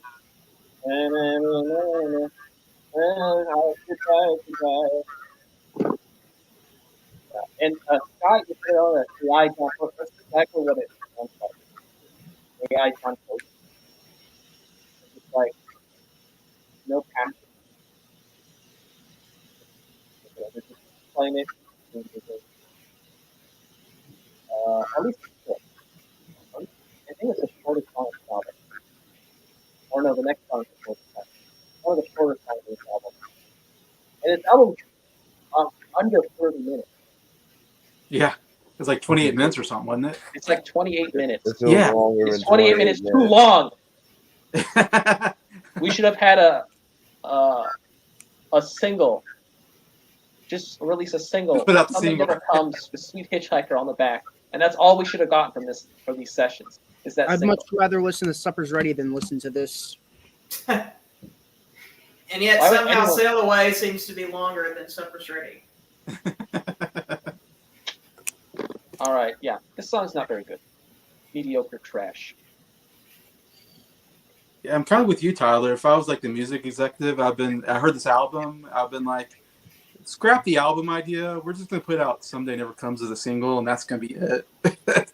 And none of these other songs are gonna see the light of day. I think that would be Exactly. but obviously CCR, I guess, they're popular enough they can do whatever they want, and so this is what we get, unfortunately. I'm actually totally agreeing with everybody. I kind of said what I was gonna say. Pretty much was that I would say like the original song by Ricky Nelson, whatever, it's like a '50s song, I believe. And I think the original is boring. Like if I was gonna pick a song to cover, this would not be a song I'd be like, yeah, this needs a revamp. We need to revamp the song or something. And I've always said like CCR is one of my favorite bands to do cover songs because John Fogerty has such a unique voice and he's such a good singer that he can take a mediocre song and turn it into a really good rock song, whatever. But yeah, this wasn't one of them. This is definitely one of the weakest cover songs they ever did. It's just, and on this album, it's actually one of the better songs. But I agree, it's kind of a boring. Yeah, I'm in a similar boat. Like, I actually really like "Hello, Mary Lou." Like, it's a Okay. really catchy song. Ricky Nelson. I think it's one of my favorite Ricky Nelson songs, actually. Yeah. This one, I love CCR covers and the fact that they make them their own. Yes. My main problem with this cover is it just feels like a carbon copy of Ricky Nelson's song verbatim. It Yeah. doesn't stand out. However, with that said, I still really like the song. John Fogerty sings fine on it, I guess. It's still better than half this album. It's in my top 5 by default because it's by default, exactly. the least. I mean, this and Looking for a Reason are not top tier CCR efforts, but because John Fogerty's the best singer, it's automatically in the top 4. So, I don't like the cover itself is okay. I wish they Credensified it, and it would have been amazing. All right, Hello, Mary Lou. Oh no, our Stu Cook is back one more time to terrorize our ears. Door to door. Whoopee. Actually have a big hot take on this song. I don't think it's the worst song on the album. Is it good? No, far from being good, but I thought the musicianship was decent. I actually like it better than the A side it was. This was the B side to Sweet Hitchhiker. I actually like this better than Sweet Hitchhiker. And when I mean tolerate it. And when I mean tolerate, I mean I don't want to rip my ears off by hearing his voice. It's not the worst, but it's not the best either. Like, I'm still gonna take out the Crash Kit. Don't get me wrong, but after the last, like, the majority of the songs we just covered, I'm probably the least angry with this song, to be honest. All right. Okay. Now we're back to more novelty. I mean, He rhymes a I think door this has with some of the door. worst lyrics on this album. Because it's exactly. I mean, yeah, he's singing about he's a door-to-door salesman. Like, the topic alone is not even a CCR topic they would sing about. And even like, I don't even know what it's trying to get. I don't know if it's trying to be funny or not. Again, because again, there's like, I guess he's trying to make make innuendos, but I'm not even get what he's trying to insinuate with his We're losing you, Bryer. metaphors. Yeah, and Stu Cook again. His vocals. I'm freezing again. See, Stu Cook he's coming to get me now. He's haunting my internet now because I'm talking so much crap on him. Anyhow, okay, so I'm just gonna continue on. I don't care. Well, they live in California, don't they, Bryer? Yep. So, like,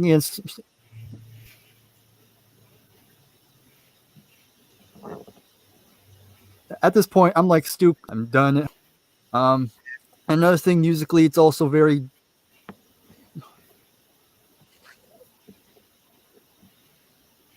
corny. There's like this piano underneath, and it's just like it just sounds like a kid's song at this point. But other than that, very much another pretty bottom tier song on this album. This song is Stu Cook trying to sell you stain remover. That's it. Trash. Next song. It rhymes door with door. Yeah, that's right. Right, Door, yeah. Yeah. All of Stu Cook's songs are bad. When you get to Cosmo Clifford, he's got one really bad song and two very mediocre and forgettable songs. All of Stu Cook's songs, the three songs he did, are terrible. Hold on. Anyways, yeah, I got my little name here, Door Stain Remover. And I think it's just funny because the song is funny. But yeah, this is I don't know, man. This is not good. This is the best Stu Cook song on this album. But that's not saying anything. This song is still not very good. But if I had to choose a Stu Cook song to hear, if I didn't have a choice, like you're gonna listen to a Stu Cook song from Mardi Gras, I'm like, give me Door to Door. I don't want to hear the door, take a like a friend. I'd rather hear my latest sample. I can show you how to use it. First, you pull the curtain. I'd rather listen to Door to Door because it's not offensively bad like the other two songs are, but it's not good. I'm still bringing out the trash can. The song's trash. And you know what's so funny? Someday this was the B-side to Sweet Hitchhiker. Sweet Hitchhiker was the first single for this album, and the B-side was Door to Door. Mm-hmm. And then you get Someday Never Comes was a single, and you know what the back of that was? Tearing Up the Country. Oh my god! Oh no! If I bought the single of Something Ever Comes and I played the B side by mistake, I'd be like, I want my money back. Yeah, like I said before, they should have made Someday Never Comes the A side and then put Sweet Hitchhiker on the back. Yeah, that's how I would feel. Like angry Chris Farley. Chris Farley from I forgot what movie it is. Billy Madison, I think. Billy Madison. Yeah. Yeah. That's my face most of the album. Yeah. Yeah. Door to Door, not very good. This is another garbage, the third and final garbage Stu Cook Creedence song. This is not a Creedence song. This is a Stu Cook song. Yeah, this completes the trifecta of bad Stu Cook songs. It's like we had to have a trilogy. Like we couldn't have just one. Got to have three of them to complete the album. It's like the Star Wars trilogy. Exactly. The Star Wars sequel trilogy. You've got Take It Like a Friend, aka The Force Awakens. Yes. It's like, oh gosh, what is this? You What is have the Last Jedi, which is like, how did you manage to make a worse movie than that? And then you got The Rise of Skywalker. No, I didn't take it back. Rise of Skywalker is sail away. Because that's like, nobody likes this. Exactly. And I have to wonder now, I'm just now thinking, like, I don't know what you guys, I wonder, like, was Stu Cook, did he sing the song and then he heard the playback and was like, yeah, I'm fine with putting this on the album. Like, I'm proud of the song. And then later he's at a party and someone's like, that song sucks. And he's like, what? I thought I did a good job. I don't know. Was he surprised at how bad it was? Or did he always think he did a good job? I have to wonder what his thoughts were on this. I like think this the was interview mostly Stu just to like John Craig and make What is Stu Cook's thoughts on these songs is what I like to. You know what's funny? Johnny Cash intentionally making a bad song with Chicken and Black is like a trillion times better than Stu Cook trying to make a good song. Like he was trying to do a good job, right? I'm guessing. Yeah. I'm assuming so. I'm assuming so. And nobody said that's bad, Stu. Like no, or did he do it and go, oh, that's bad, but we're still gonna put it on? Unless he was trying to intentionally sabotage the record Right. just to spite John. But That's what I'm wondering. It's like It just goes to show that nobody cared when it comes to this album. Or yeah, or they said it's terrible, and he said, I don't care. I guess. it's Give like me my money. I don't know. Give me my paycheck. I don't know. Yeah. it's like Just Johnny get Cash. this over with so we can just get it out there and be done with this. Johnny Cash was like, I'm gonna make my worst song make Chicken and Black. Snoop Cook is like, I'm gonna make my masterpiece. Makes Door to Door, Sail Away, and Take It Like a Friend. it's like all three of them just were like pulled the Phil Collins. I don't care anymore. I mean, if I was Stu Cook, I would be like, oh, I purposely sang bad. You know, that's what I would say just to save myself. It was a joke or something like that. I don't know. The Grand Parade of Lifeless Packaging is better than these songs. Hey, that's a Well, good song. that's funny. That's an intentionally funny song. Exactly. That's the point. Yeah. An intentionally stupid song on an intentionally stupid, goofy album is a trillion times better than Lock the Door. All right, Door to Door.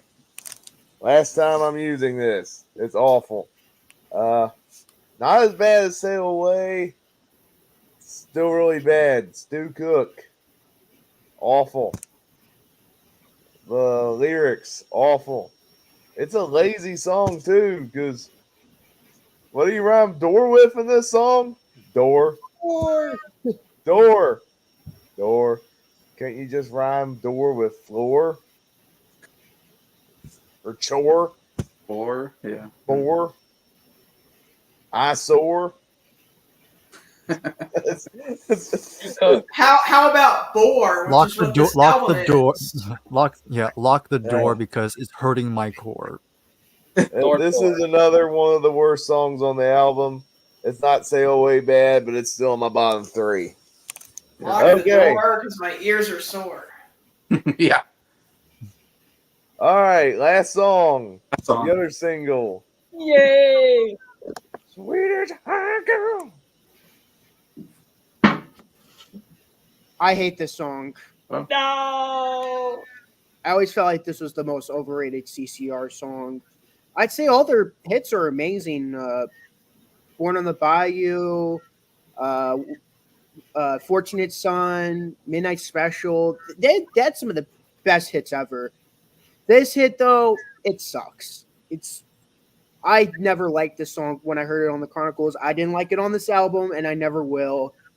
For one, his vocals are so inaudible.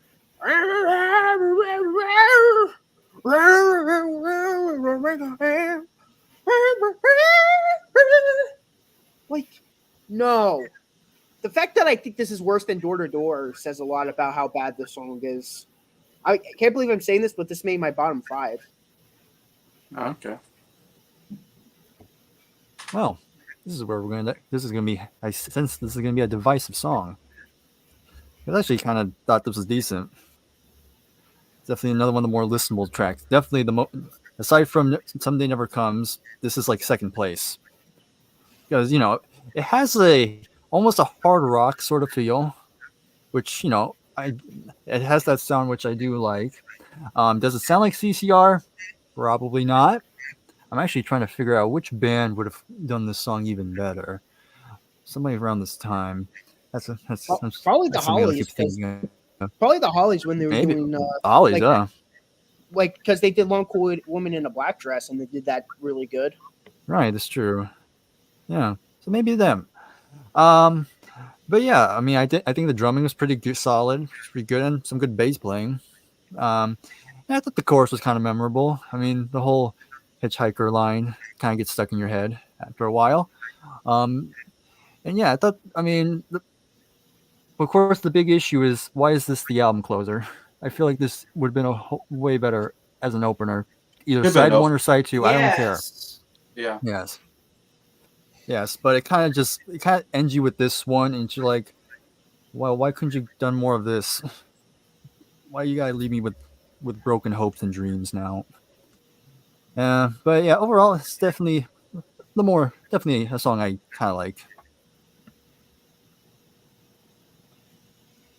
This is the closest thing we have to another half decent song on the album, and I don't even like it that much. This is the closer. There are two very important songs in an artist's discography. Their very first song and their very last song. The very first song is How Do You Want to Introduce Yourself? The very last song is How Do You Want to Go Out On? If this is what Creedence wants to go out on, then I'm sorry, but this is not a closing remarks. I mean, sometimes you don't know what your last song is going to be, but this is not a this is my last song. This is like a start the album with this song because it's okay, and then end with Someday Never Comes because that's a good way to finish up your discography. But I don't know, it's just like the song just is not that memorable. Fogerty's voice is kind of lacking in some areas, and the whole hook is stupid. Sweet Hitchhiker, come take a ride on my big machine. That's dumb, okay? That's dumb. That is not John's best lyrics, okay? Not a good song. I know it was just the first single, but I still don't like it. You're muted. You're on mute, Tyler. Hey, all right. Yeah, I'm with Bryer. I actually kind of like this song. I mean, it's not CCR's best. It's not even John Fogerty's best work compared to, but in this album, in this vacuum of Mardi Gras, this song's actually really good compared to the rest of the songs on this album. Compared to Creedence, hell no. I mean, we can take Someday Never Comes out of that vacuum and stack it against a lot of the songs from the first 6 albums. It's like, oh, this song's really good. But this one, this would have been kind of like a filler track on like Pendulum or something, or one of those albums. But it's still really good. I actually really enjoyed the last song on this album. I think Something Never Comes should have been the last song, and I think they should have opened this, like Scott said, opened this album with Sweet Hitchhiker. Looking for a Reason is a very weak song to open your album on. There's only 2 things I like from this album, and it's Someday Never Comes and Sweet Hitchhiker. I have a top 2. The rest of it's either mid or very bad. But Sweet Hitchhiker is a pretty good song. Really amazing song compared to everything else on this album. Just not Someday Never Comes. Someday Never Comes far outclasses Sweet Hitchhiker, but John Fogerty had 4 songs, 2 were good, and 2 were very mediocre. But yeah, I like Sweet Hitchhiker. Yeah, I think this is one of the better songs on the album. Of course, Fogerty singing makes it better. I think vocally it's one of the best songs on the album.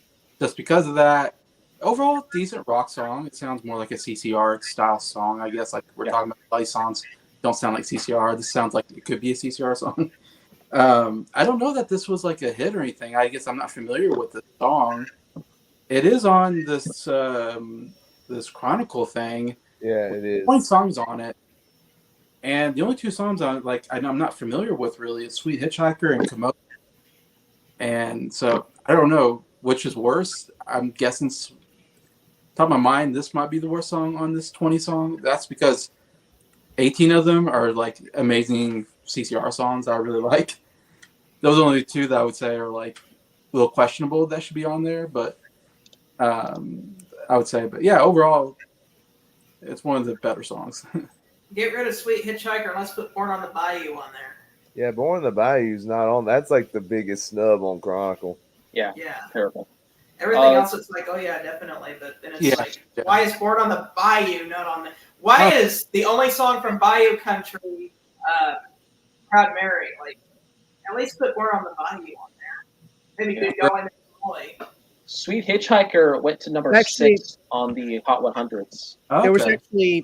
There was actually a second volume, Chronicles. Okay. I'm gonna look it up as you review. I think Born on the Bayou's on Chronicle too. Yeah, I said that already. Yeah. Okay. Someday Never Comes went to 25 on the Hot 100s. Okay, so I don't remember hearing that on the Sweet radio. Hitchhiker did a lot better. So basically, what's on volume 2 is Walk on the Water, Susie Q Part 2, Born on the Bayou, Good Golly Miss Molly, Tombstone Shadow, Wrote a Song for Everyone. That's a good song. Nighttime is the right time, which I don't think should have been on there. Cotton Fields, It Came Out of the Sky, Right. Don't Look Now, Ain't It You or Me, The Midnight Special, Before You Accuse Me, My Baby Left Me, Pageant Baby, Wish I Could Hide Away, It's Just a Thought, Melina, Born to Move, and Looking for a Reason, and Hello Mary Lou. Wow. So they didn't put any of the worst songs on. Wait, Wow. how is Melina not on the first volume? It is. Oh yeah, it's. Well, yeah. It sounds like Volume 1 was all the hits. Volume 2, some of their best deep cuts. Yeah, I agree. Actually, that's a good way of putting it. Yeah, Wrote a Song for Everyone should have been on here. Now that you mentioned that one, that's a great song. Yeah. All right, so Sweet Hitchhiker. Where do I fall on this? Well, you have one amazing song, and if you had to have a second best song on the album, it'd be this one. Now, I don't think this is top tier CCR. Oh, no, It's no. pretty weak as far as hits go, but I gotta give them credit. This is like the last real big CCR rockin' tune, and I think if we're going with that, I think it went off on a bang. Like it's got some good rhythm to it. John Fogerty sings great on it. I think this one is pretty memorable in some regards. I think the chorus is very singable. Like I said, it's not a good album closer. I do agree with everybody else on that. If this and Somebody Ever Comes was swapped on the album, I think Somebody Ever Comes is a more effective closer. Kind of like on Chronicle. But, this song's not bad. I think it's, considering most of this album is really bad, the fact that you have 2 really good songs on the album, it's like, okay, it's at least it's not a 1 out of 10 for me. All right, so how are we going to rank this album? Is it going to be like a top 5, bottom 5, top 1, top 2? I'm doing a top 1, bottom 5. So Yep, me too. So first, I'll give the big song, "Someday Never Comes," the masterpiece. Nothing more else to add on there. Now for my bottom 5, I'm gonna give some dishonorable mentions. Need Someone to Hold. Door to Door is a dishonorable mention. And What Are You Gonna Do? Those are dishonorable mentions. Number 5, Sweet Hitchhiker. Number 4, Looking for a Reason. Number 3, Tearing Up the Country. Number 2, Like a Friend. Number 1, Lock the Door, Sail Away. Okay. All right. I'm just gonna say the top 2. I'm not gonna say my bottom because frankly I don't want to say these song titles again. Number 2, of course. I mean, it's gonna be pretty painfully obvious, but the 2 best songs. Number 2 will be Sweet Hitchhiker, and then of course number 1's gotta be Someday Never Comes. If there is gonna be a song that's possibly third, question mark, I guess it'd be Hello Mary Lou. Even that's kind of pushing it, but yeah, everything. I don't want to say anything else. Yeah, number 1 is Someday Never Comes, and I got a bottom 5. The worst song on the album, number 1, gotta be Sail Away. Number 2, Take It Like a Friend. Number 3, Tearing Up the Country. Number 4, Door to Door. And number 5, one of the other Stu Cook songs that I can't remember because they're so unmemorable. Probably Door to like Door. Door to Door. I already did Door to Door. There's only 3 Stu Cook There's songs. only 3 Stu Cook Oh, songs. sorry, one of the other Doug Clifford songs. We'll go with What Are You Gonna Do? Can we at least all say we agree that Sail Away is the worst song on the album? Yeah. Okay, so I actually have a top two. Someday Never Comes is number one, and Sweet Hitchhiker's number two. I think those are the best songs on the album. Doesn't help that there's 10 songs on this album. Only two of them are great. There are three songs which I didn't think deserved to be in the top 5 worst. So I'm just going to go chronological. Looking for a Reason, Need Someone to Hold, and What Are You Gonna Do? Those are very mediocre, and I don't really know how to rank them. I guess if I were to rank them, Looking for a Reason would be the best out of the very mediocre, because at least John Fogerty's singing. But yeah, Doug Clifford's a very unmemorable singer. I can't tell the difference between Need Someone to Hold and What Are You Gonna Do? I think they're both mid. Okay, top 5 worst. So number 1 is going to be the worst song. So that's Sail Away, obviously. And then the second worst song is Take It Like a Friend. And the third worst song is Door to Door. I got Stu Cook at the bottom 3. Stu Cook sucks as a singer. And an even worse songwriter. Huh. Number 4, I went with Turn Up the Country. Terrible singing from Doug Clifford, Cosmo Clifford. And then the most lifeless, probably the most lifeless song on this album, Hello Mary Lou, the cover. How far you have fallen, CCR. In my opinion, they should have just released Someday Never Comes as the A-side and B-side. Called it a day. Yeah. Hello Mary Lou. I gotta put John Fogerty in here just because this cover is nothing. Just for the principle of, all the other covers on the other albums are so good. Oh my goodness, they're so good. And then Hello Mary Lou is it's just there. And just for that, I'm just like, you know what? It's going to be in the top 5 worst. So it's the least of the worst songs, but it's still bad. So yeah. Yeah, I have a top together.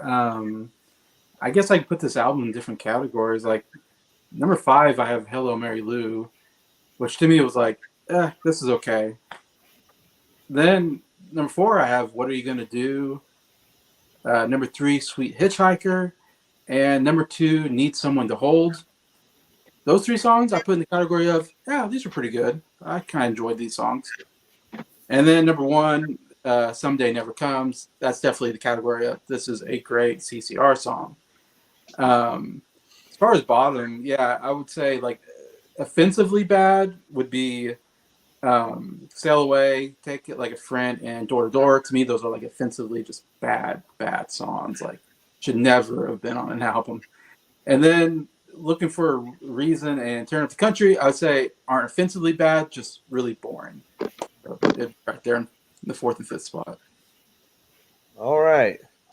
So I'm going to divide it evenly. I got a top 5 and a bottom 5. But my top 5 is more of a 2 are really good. The rest are not the best. I'm just saying it because just for the fun of it. So if I had a number 5, you want to call me crazy, but number 5's Take It Like a Friend. I get a good laugh out of that song. Oh, man. It's like some of the other ones are boring. This one is so bad it's hilarious. So take that for what you will. Number 4, Looking for a Reason. Number 3, Hello Mary Lou. Those 2 are okay at best, but John Fogerty salvages both songs. So there we go. Number 2, of course, Sweet Hitchhiker. Number 1, Someday Never Comes. Now the bottom 5, 5 is What Are You Gonna Do? 4, Need Someone to Hold. They're just forgettable songs. My bottom 3 are really bad. Number 3, Door to Door. Number 2, Tearing Up the Country. Really hated that song. And then it's no secret, number 1 worst, Lock the Door. Or Lock the Door. All right. What are we going to rate this album? And I'm sure it'll be really, really low. 0.5 out of 10. All right. Okay, I'm gonna. Luckily, there's 10 songs.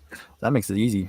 Okay, so 10 songs, and there's 2 songs I liked. So therefore, it gets a 2 out of 10. I see. Even though I gave the third place to Hello Mary Lou, it's not enough to give it another point. So it's stuck at 2. So far, the lowest that I've ever rated an album was a 4 out of 10. Well, that record is getting obliterated today. This album is a 2 out of 10, and that 2 points just comes from Someday Never Comes. It's that good of a song. If Someday Never Comes was not on this album, and an album that, or a song that was just as bad as something like Take It Like a Friend was on this album, it would most definitely be getting a 1 out of 10. But it's a 2 out of 10. All right. I will also join Bryer and Scott in the 2 out of 10 camp. Someday Never Comes is a masterpiece, and Sweet Hitchhiker is also really good. So I guess that carries I give the 1.5 to Someday Never Comes, a 0.5 for Sweet Hitchhiker. So that makes a 2 out of 10. Definitely one of the worst albums ever I've heard. I've heard some bad albums, but this one pretty much takes the cake for probably the worst album I've ever heard. Well, I mean, I'll be giving it to the highest ranking probably out of everybody, because I never give anything below a 5. You can do it, Jason. Give it a 4. Just for this album, just because it's that bad. Okay, I'll give it a 4 then. Hey, there we go. Look at that. Look at that. Wow. Jason is breaking a record. You scored this album lower than Preservation Act 2. That's crazy. Yeah. For Scott, I'll give it a 4. All right, I'm gonna give this a 3. So I you like would've it better than Presents? Yes, I think this is a slightly better album than Presents. Oh, wow. That ain't it, fam. Because, That ain't it. I would have much rather listened to Presents. This album averaged a 2.25 with the 6 of us. 2.25. Oh, hey, Nick. Would you rather listen to this album or Gaucho? I'd rather listen to this actually. I'll tell you, I would rather listen to this album just for Really? Because Someday Gaucho. Never Comes. Well, here's the thing: is that I give this and Gaucho the same score, but Gaucho, all the songs are bad. At least this album has one great song on it. Yeah, I guess that saves it. I only liked one song on Gaucho. On this album, I like 2. Yeah. Well, so just to let you know, Jacob, for the 3 of us, actually, yeah, for the 4 of us, me, you, and Scott. Give me 1 second. Yeah, I averaged it, and it was like 2.375. Yeah, it was like, want to round it down to 2 or? Yeah, let's just round it down to 2. I just do 2, just to make it easy. Yeah. All right. So I'll reveal the average ranking of the 4 of us that stayed on for the whole thing. Easily in last place, Mardi Gras, 2 out of 10. Number 6 is Pendulum, 8 out of 10. Yeah. Number 5. That's a big quality leap from 2 to 8. That's crazy. That's a pretty. Number 5 is The Debut, 8.5 out of 10. Number 4, Green River, 8.75 out of 10. Number 3, Bayou Country, 9 out of 10. Number 2, Willie and the Poor Boys, 9.5 out of 10. And number 1, all of us giving it a 10 out of 10, Cosmos Factory. Yeah. Wow. That, you know what's funny is that's about how I would rank the albums. I'd swap Bayou Country and Green River, but other than that, that's how I'd rank the albums. Yeah. Yeah, my ranking is very similar. I just had Bayou Country. Are we going to and rank Willie the and albums Poor and give them a Boys top one. 10 CCR? And not sure yet. I don't know about are we going to be ranking the doing? songs. Are we doing a video? I guess doing we that, can. I guess we or- can briefly share our rankings of the album real fast. If you want to do that. I'm not gonna be as. So for my ranking, number 7, this is the only one I'm going to be brief with. It's going to be Mardi Gras for. We literally did a fucking 2-hour video, so I no know. excuse. I know. Number 6, Pendulum. So my number 6 is going to be Pendulum, and I thought this was a pretty good album. I think this is a very underrated album. Patching Baby, I really like. Sailor's Lament is an amazing song. Chameleon is really good. Have you ever seen The Rain? Is a masterpiece. Same thing with Wish I Could Hide Away. Those are great songs. Born to Move is pretty awesome. Hate Tonight is pretty good, and Molina, that's freaking awesome. Rude Awakening number 2 is an awful album closer, though. It should have never been used as an album track. I mean, if they would have swapped this with Someday Never Comes, this album would have been perfect, and the other one would have just been flat out unlistenable. So, yeah. Number 5, I'm going to go with Green River. It's a nearly perfect album. Green River is an awesome album opener. Green River. Bum, bum, bum, bum, bum, bum, bum, bum, bum, bum. It's a great song. Commotion. That's an awesome song, too. Commotion. Oh. Commotion. That's a great song. Tombstone Shadow. That's a great song. I love the guitar playing, but the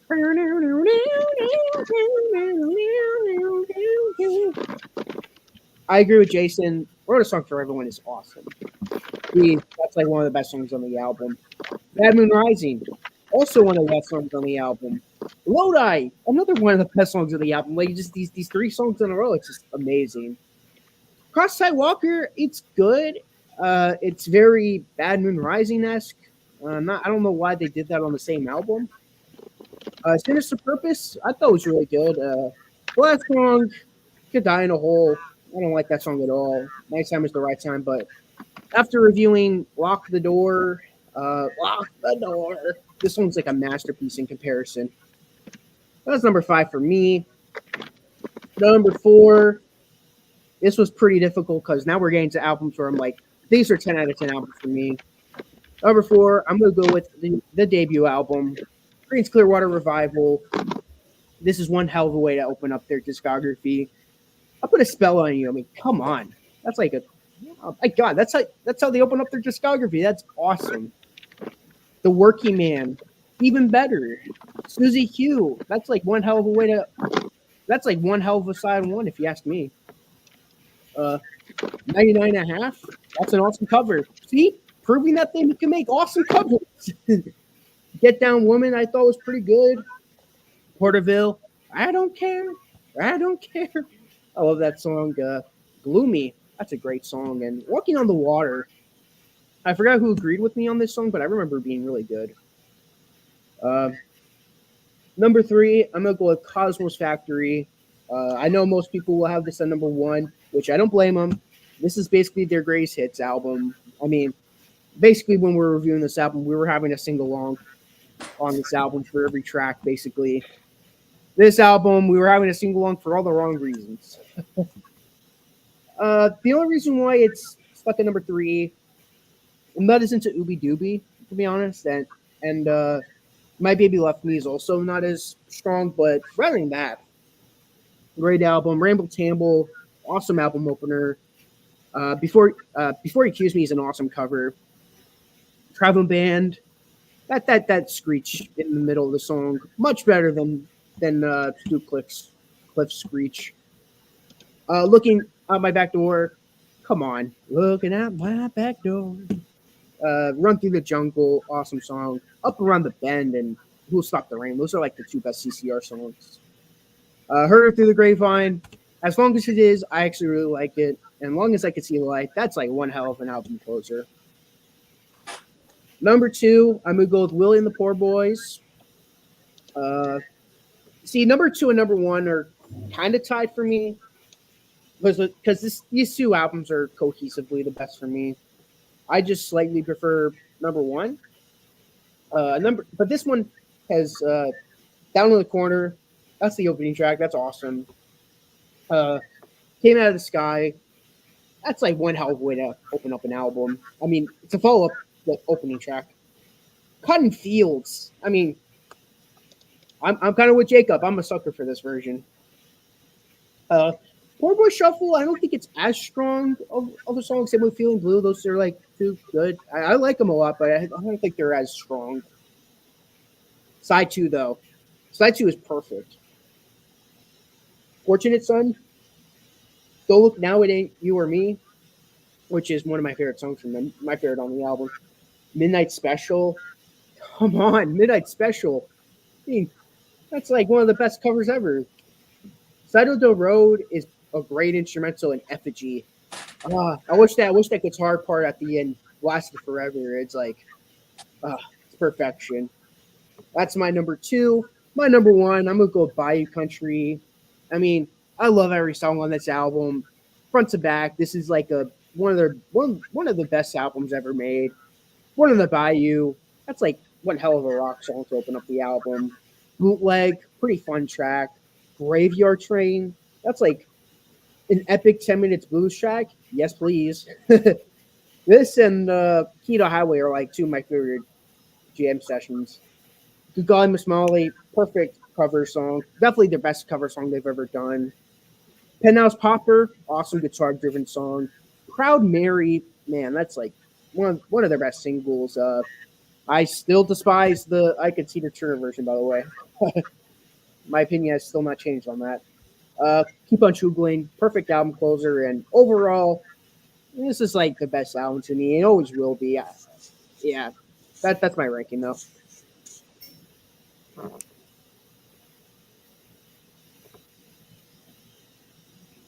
All right, Bryer. Oh, I'm doing it too. If you want to do it, you don't have to. I mean, I did a video, so go watch that video, I guess. Okay, well, okay. Then Scott. again, it might have changed since then. So if you are gonna watch it, just take it with a grain of salt. But yeah, I'm sure it's pretty close. Mardi Gras. How'd you know? I'm just simply going to list the titles of the albums because we did whole reviews on these albums. If you want to know what I think about them, just go watch the videos. But Mardi Gras is last, and then Pendulum, Debut, Bayou Country, Green River, Willie, and Cosmos. What about the debut? I think you skipped it. No, I got that in there. I heard him say Debut. Yeah, I think so. Debut. Okay. All right, I'll rank them too. This is just based on the last time I listened to these albums. I basically thought, they got better with the album, with the exception of Pendulum, which I thought was worse than the other 5, but still rather good. So number 7, Mardi Gras. This album's trash. And then 6, Pendulum, and then 5 through 1, you just go Credence all the way up to Cosmos Factory at number 1. And that's just based off the last time I listened to these albums, which was maybe a year or so ago. So I haven't listened to these albums in a while, like in full. So I remember each one being better than the next. Pendulum, for me, was good, but with Rude Awakening number 2, it moves down to 6 as the worst of the best albums. And then you have a big, huge gap in 7 with Mardi Gras. But yeah, that's how I would rank them. 7, Mardi Gras. 6, Pendulum. 5, Creedence Clearwater Revival. 4, Bayou Country. 3, Green River. 4, 2, Willie and the Poor Boys. And 1, Cosmic Spec. Based off my last list. Yeah, 7, obviously the easiest choice in history, Mardi Gras. Kind of like when we did Kinks, Preservation Act 2 was easily the worst Kinks album. This is easily the worst CCR album. No debate. It's easy. It's terrible. Yeah, Cramshire. There's a huge gap between this. Well, not a huge gap. This is my hot take. I don't like Bayou Country. I had the worst rating on that album. I think everybody loved that album, and I was the one that was like, I don't like this album. It's at number 6 on my list. And then there's probably a huge gap there's a pretty good gap between those two and the next. Number 5, I have the Debut, which I actually liked better this time around. I think I had that at number 6 the first time I ranked these, and then this time actually liked it a little bit better than Bayou Country, and I gave it like an 8 out of 10. I was surprised myself. Number 4, Pendulum. I think I like that album more than anybody else. I feel like that. No, I like that album. I thought it was really underrated. Me too. I think it's underrated. I gave it an 8 out of 10. That was just my opinion. Let's see. What am I at? 3? I believe so, yeah. Yeah. Green River, solid album. I think I give that 8 as well. But yeah, very solid CCR album. And then number 2, I think seems like a lot of us are agreeing at this. Willie and the Poor Boys at number 2. I think I gave it like 8.5, almost a 9.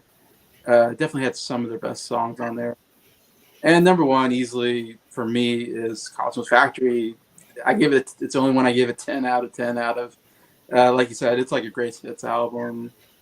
It was impossible. It seems like not to give it a 10 when I reviewed it again. I was like, it's just too good. All right. My ranking, I'll keep this brief since we reviewed all the albums. Easily in last, Mardi Gras. You're watching the video now, you know why. 6, Pendulum. I think it's a step down from the first 5 albums. Does not have good bookends at all, but there's still some good stuff on it. Have you ever seen the rain, especially? 5, the debut, probably their most underrated album because it doesn't have much hits on it, but there's still some good deep cuts and a really strong debut effort. Number 4, I'm going with Green River. Really good album. Good mix of hits and deep cuts. Number 3, I'm going with Willie and the Poor Boys. Even with the instrumentals on there, it's a great album all around. Plus, it has Cotton Fields, so I love that song. Number 2, Bayou Country. I'm probably the second biggest fan of that album with Nick. Great album. Proud Mary, Born on the Bayou, Keep on Chugling. Enough said. Those are amazing songs. And yeah, I agree. Number 1, Cosmos Factory. That's like, it feels like the greatest hits album because there's so many great hit songs on there. Even the deep cuts are really, really good. The few that are on there, and it's just a great sing-along album. So, all right. Thank you for making it all the way through this live stream. Those are longer ones, and it was on a sucky album. Yeah. Yeah. My computer's on the verge of dying. Yeah, I would have done the CCR album ranking on a separate stream, but I know Nick, you're taking a month break, and so I'm like, look, I'll just combine it at the end. It's fine. Yeah. But we finished album Journey. This is the first one on my channel that we finished as a group. Yeah. That's good. Are we doing the Doors next, or is it Judas Priest? I think I said we were doing the Doors next. So time to break on through to the other side, I guess. All right. So yeah, Doors will be next whenever we get to that. But thank you for sticking around for this series. Share your thoughts if you're watching the replay. Real quick, before we finish up here, I got something that I want to say. Oh, yeah, your announcement. I got it. Okay. We have now come to the end of the Creedence Clearwater Revival series. I really enjoyed every minute of this Creedence Clearwater Revival series, and honestly, every minute of every series that we've done. I am semi-retiring from YouTube, which means I'm going to have to drop out of all the series that we're doing. I'm sorry about that, but I just need to take more time to focus on things going on in my actual life right now rather than here on the YouTube channel. I will continue to want to keep touch with you guys on the Music Junkies page. In a few months, I'll probably start up Genesis and Rush again on my channel. SoundLab Studios, Scrapdog Scott's Records is getting the axe completely. My channel is SoundLab Studios. I can do Genesis and Rush on there. I might do videos that's just me, but cutting back YouTube videos to a minimum. But I thought that I'd have one last big hurrah here by crapping on Mardi Gras. Okay. Interesting swan song there, but okay. Wait, which channel? Which channel are you axing again? Is it Sound Lab? You're Scrap axing? Dog Scott's Records. That All one. right. Okay. All it has is a bunch of Genesis reviews and 2 Yes reviews. That's it. And I already made that Welcome to the Show That Never Ends Unlisted because that was a freaking weird thing that I did.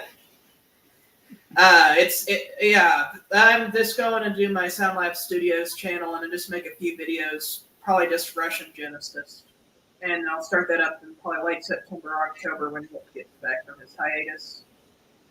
But it's been a good ride. I just need to cut back on my videos, but still looking forward to what we got up ahead. All right. All right. Well, with that note, I'm wrapping up the stream. We'll do the Doors soon. I think Elvis is another one that's on the pipeline, so be on the lookout for that on my channel. I guess I'll see you all in the next one. Take it like a friend. And